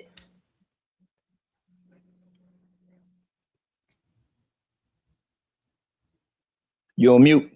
Yeah. You know me, sis. Put the work in. Like, what are you doing to change the narrative? Like, I tell you all the time, sis, my car is black, my wife is black, my kids is black, my mom is black, my auntie's black, my sister's black, my cat I just got is black. I don't know if the sisters on the internet is working on me, but I'm doing my part. Ain't me. All right. Jeremy, what do you think? I think some actionable items that you can do is, first off, you need to know your elected officials. You need to know all of them, and you need to actually vote for the smaller elections, because they make a difference, even all the way down to the dog catcher. You also need to know your chief of police or your constables that's in your area. In Texas, we have constables. Make sure that you know them. Make sure that you form some type of relationship with one of them, because over here they're making a lot of money anyway, so they can shake some hands. I think another thing that you should do is also create a safe space for your kids if you have it, which means that when those student board meetings happen, you need to be there. And if not, you definitely need to read those notes, and you definitely need to file an appeal if you don't like what's being done. Also, you need to show up at your kid's school. That's something that I had said earlier today that I'm going to be trying to do this year. I'm going to join the watchdog program at my kid's school, and I'm going to take time off to go over there and make my presence be known. Another thing you can do without any of the political things is that if you have kids, just my personal opinion, there is an area in the front of our house. It's like a circle. It's like a dead end. We make that safe for all the kids to come and play over there. So like one dad will be out there at all times, just watching the other kids play. And I think making something that simple where they know it's a safe place, where You know, if all the kids want to walk down there and play whatever, let them do it, and they're safe over there. That's one small thing you can do. So that's what I'm doing. So, Blue Ray. Nah, I'm rocking with Mr. What he said, because people have to understand we can sit up here and talk about what we want to do, but charity starts at home. Yep. I'm not listening There to you no go. preacher and his own kids don't attend his church. His own family members don't listen to him. So charity starts at home. I can get on the internet and fake in front for y'all all day long. But when my kid go to school and I don't get phone calls. When my kid go to school, if I pick up my son late from school, oh, Mr. Curry, don't worry about it. Oh, he's a good kid. He can stay all day. That's the response I get. And then like Mr. Jeremy said, I'm the PTO president at my school. I'm the president. I walk around that school, do what I want to, and I got dreads in my head. The police used to look at me and say, "Sir, what are you doing?" What? Oh, they'll say, "Oh, that's the president of the school." You know what I'm saying? I walk in there, I just got a little jewelry on right now. I put all my jewelry on, walking there looking like a rapper. No, I'm dead serious. That's you supposed to do, though. You know That's what what you're supposed to do. I really do that in real life. But the imagery I get is not who I am, because people know that's a righteous man, that's an outstanding citizen. That's just been me all my life, right? So at the end of the day, I'm all about, practicing what I preach. You know what I'm saying? Now you might look at me on the outside and be like, and judge me, and that's fine.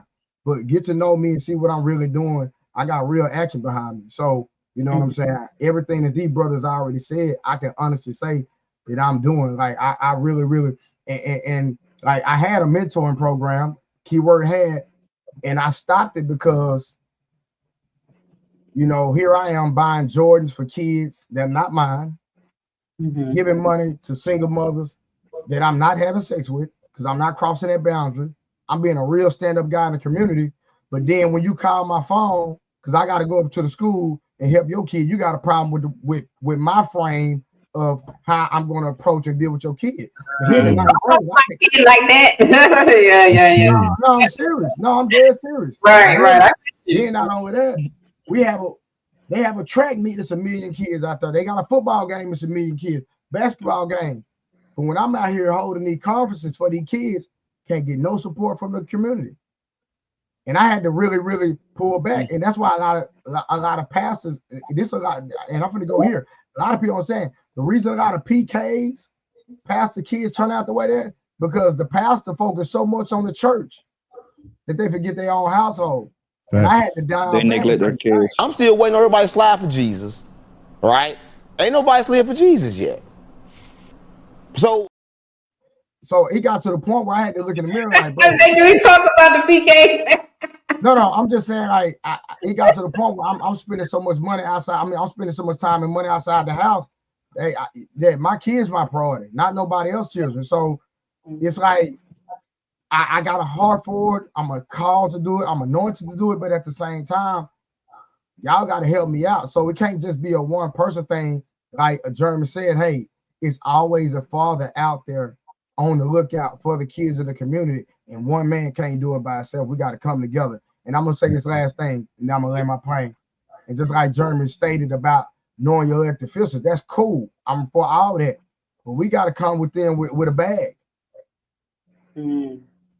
Yeah, you're right. If everybody in the neighborhood can go to the local corner store and buy cigarettes all day, buy lottery tickets all day, buy alcohol all day. So let's think about it. If everybody in that neighborhood say, you know what, we're gonna take $1. Every time I go buy a pack of cigarettes, we're gonna take at least $1. We're gonna put $1 in this fund. Every time I buy some alcohol from somebody else that don't even stay in this neighborhood, they're taking resources out our neighborhood, but putting alcohol in our neighborhood, but they won't put it in their own neighborhood. And we come up with some money to the officials, because money talk in government. Let's just APAC, all these different money talk. We can come to them all they want, but if we ain't coming in with their money, they're not gonna shake and move. Think about, hey, we got 5,000 people, but we got $50,000. Oh, okay.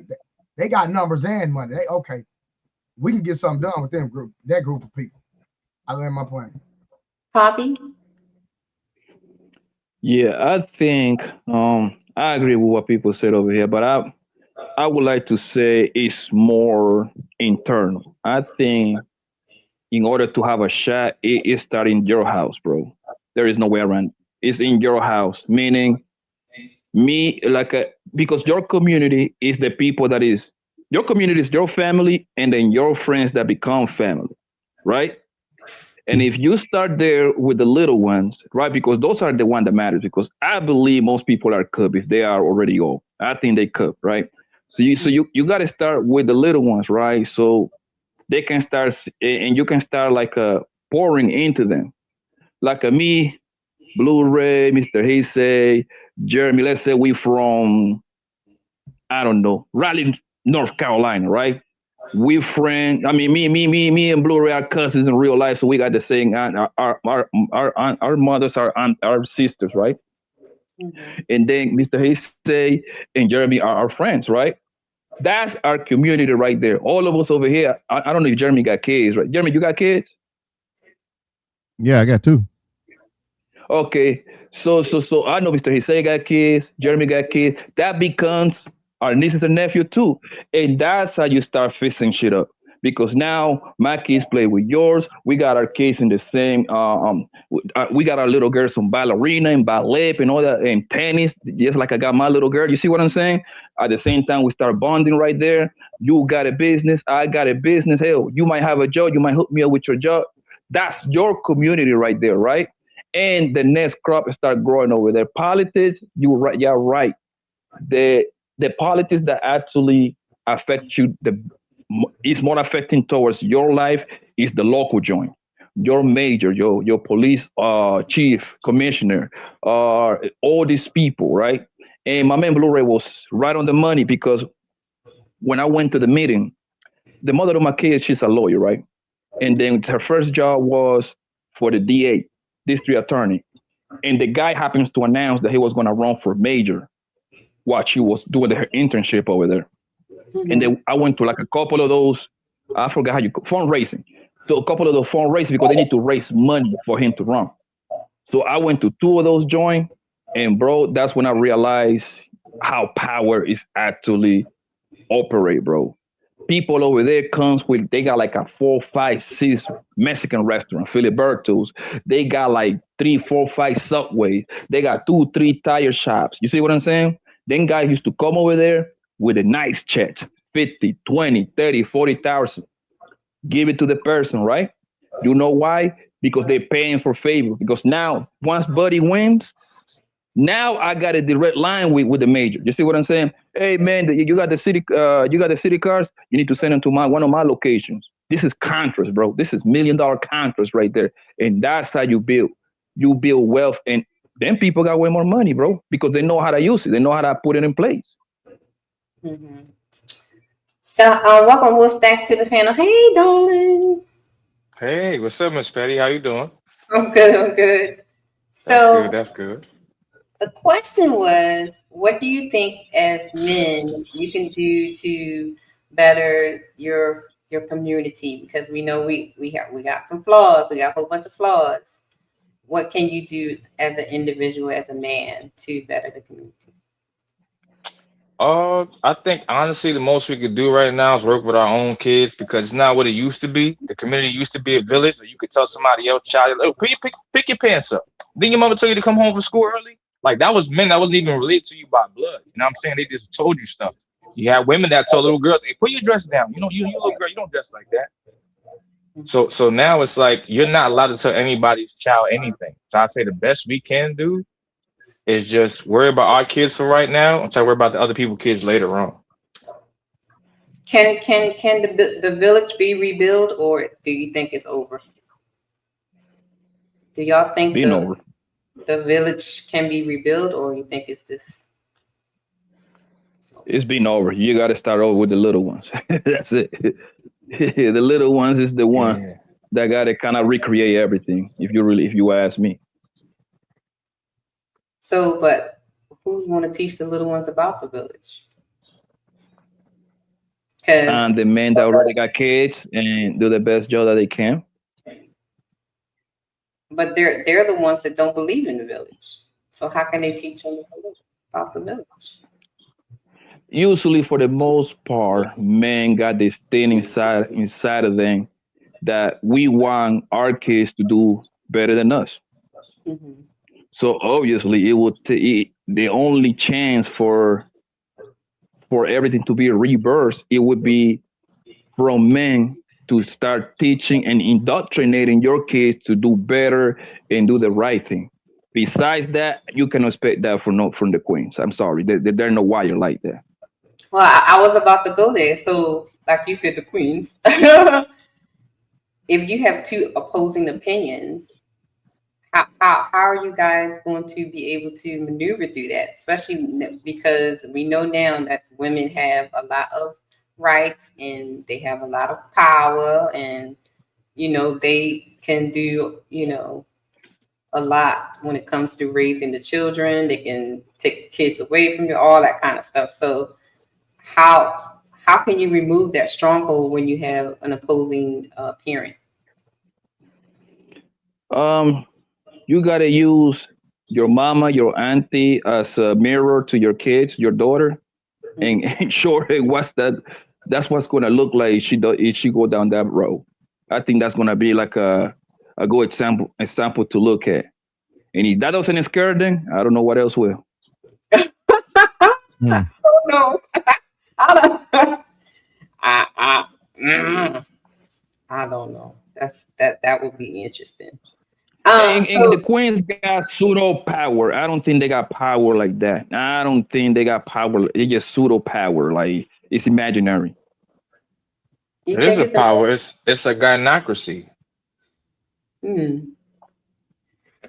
mean, because they complain about not having rights and power, but then not understanding that they have all the rights and power. That's the crazy part to me. So we keep making it seem like they don't understand. They do understand. They understand. That's why they do it. You have to make a need in order to have funds. It's just like in the military. Like at the end of the year, you will see them buying some goofy stuff. And the reason why is because they don't want to lose their funding. If you don't spend it, you're going to lose it. And that's what they are doing. They are cashing in on everything they possibly can so that at the end of the year, they're in a deficit. And it's like, oh, we need to do more for women. Right. So next year, we're going to do more for women. And then they're going to go into a deficit again. That's how it's going. Okay.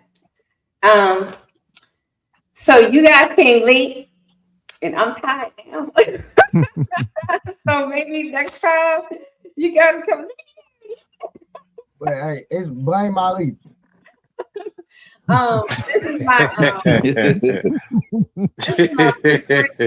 Star show. I have this every Wednesday at 8:15 every Wednesday. So mark that on your calendars. It's the all male panel. I'm the only chickadee up here. It's always gonna be the guys, and I get to torture the men. So you guys we're never gonna change. Oh Lord, we're never gonna change, man. We got the queen telling us what to do. You missed all the funny clips I had for y'all tonight. I had to torture y'all. You look at it and had the other ones up here. Bling Ali, like my man Blu-ray said. Bling Ali. I was on the Ali panel. I'm gonna leave y'all alone tonight. But thank you guys for coming through, and thank you, Ali, for sending the raid over. This was fun. So I hope that next time then we can get you guys over so we can get a little in-depth conversation and all that other good stuff. So I gotta play my little thing. Okay. Hey, this was fun. Great discussion. But it's time to shut it down. We are sleepy. It is time to end the show. But first, let us hear your final thoughts. Let's shut this down, but first, let's get these final thoughts.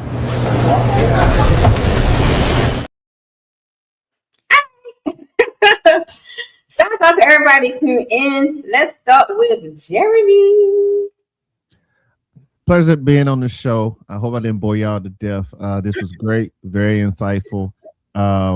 Y'all be sure to like this video. Make sure that you support and follow everybody that showed up, especially Miss Pretty Red. Make sure you drop something in her Cash App. And also make sure that you are subscribed to her other channel for the autism awareness, because that is a great channel. And you guys need to support that as well. That's And all. if you guys can drop down into the chat and put hashtag RLB, it will drop your link and then people can subscribe to you. So just put hashtag RLB and it'll drop your link in there. All right, Truth Teller, Blu-ray, final thought. Now I know who Realistic Vibe is. Nice to meet you. I didn't even know that was you. You know what I'm saying? Yeah, that's me. I appreciate, coming in, because I have a whole nother show I do as well. It's every Wednesday at 8. So when I get done with mine, I'll tap in and try to come over here and see what's going on. But I appreciate the vibe. Mr. He said, Jeremy, nice to meet y'all fellas, man. Keep doing y'all thing. God bless y'all. Appreciate the time. Thank you. All right, brother, what you got? Yo, great show, sis, as usual. Thank you to all of the fellas that came through, man, and rock with us. And fellas, we encourage y'all to come on up on Wednesdays. It's the Blueprint to a Man's Thoughts, and it's just a place for us to come chop it up and just give our experiences and observations on whatever sis saw in the previous week. So fellas, come on up. It's all good. Thank you, Jeremy, for coming through. Shout out to True for coming through. Uncle Ricky, Poppy.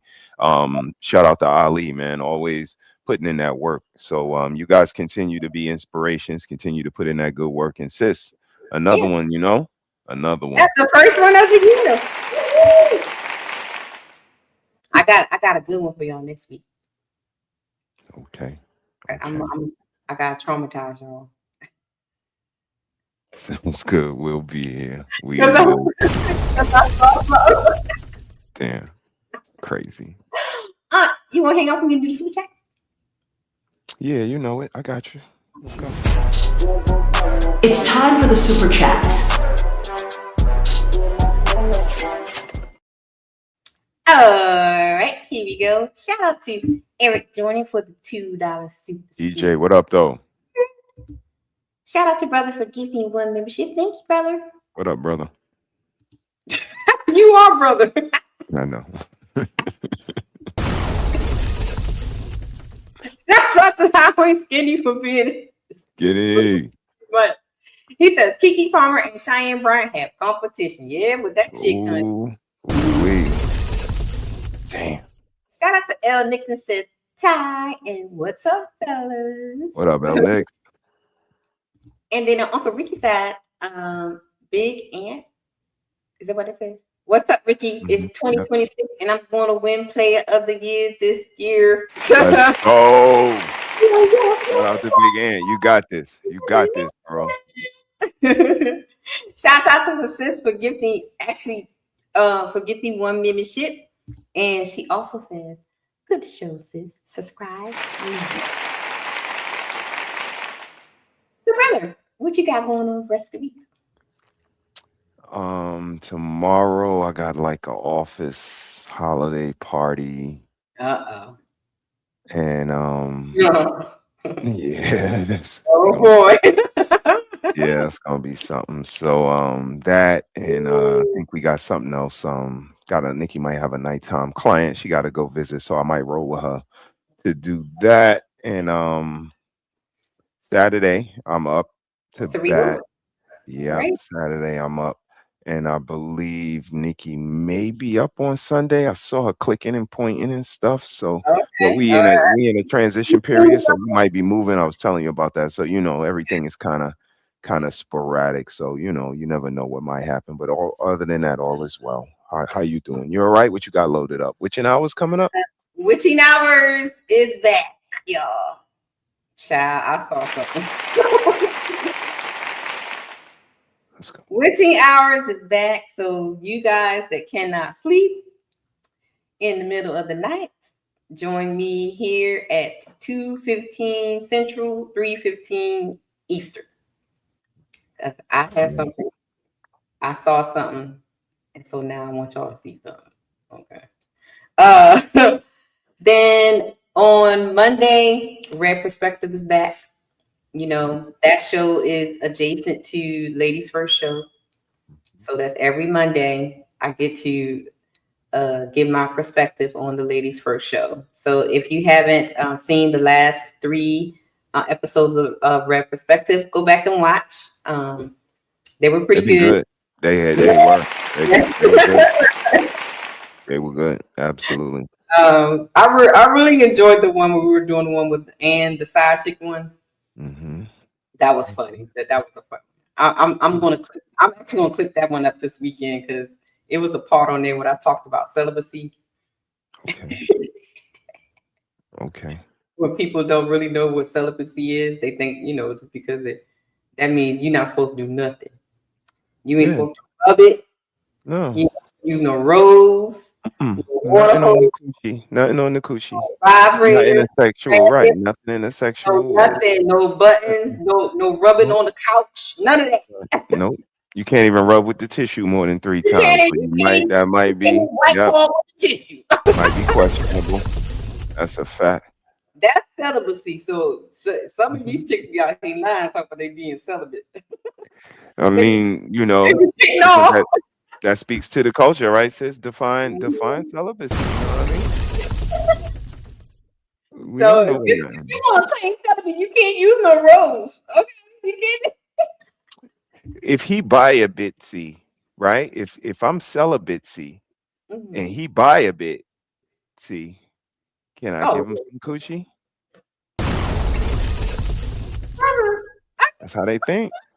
Sell a bit, buy a bit. It's all, it's a play on words. When they say they sell a bit, that's what I think about. They sell a bit. And if somebody buy a bit, if the price is right, they can get it. You telling me now if the $1 Million Man and if him walks up, Stefon Diggs, you saying no because you sell a bit.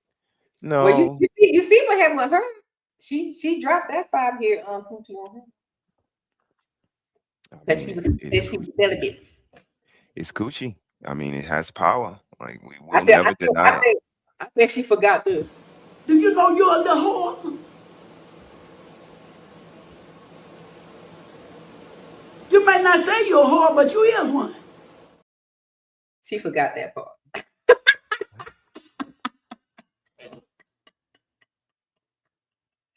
she forgot that she. It's crazy work. Crazy work. It's wild. But thank you guys for everybody that's tuning in, everybody that came over from Ali. Make sure y'all subscribe to the channels. Yeah, salute Ali. I appreciate each and every one. We're trying to grow. I did get up to 3,500 subscribers before the new year. So nice. I'm striving for the 4,000. Hopefully we get to the 4,000 before April. That would be better. Let's go. Y'all help her out. Help her out there on the rewatch. Help her out. Let's tell a friend to tell a friend. I have some more in-depth conversations that's going to be happening. I'm going to be doing a morning show on Fridays called Dysfunctional Fridays. Okay. Because I saw something. Okay. And ladies, coming up, since we have all these conversations about how women are to be dressing and things like that, I will be doing some teaching on modesty very soon. Okay. Still don't know how to dress this?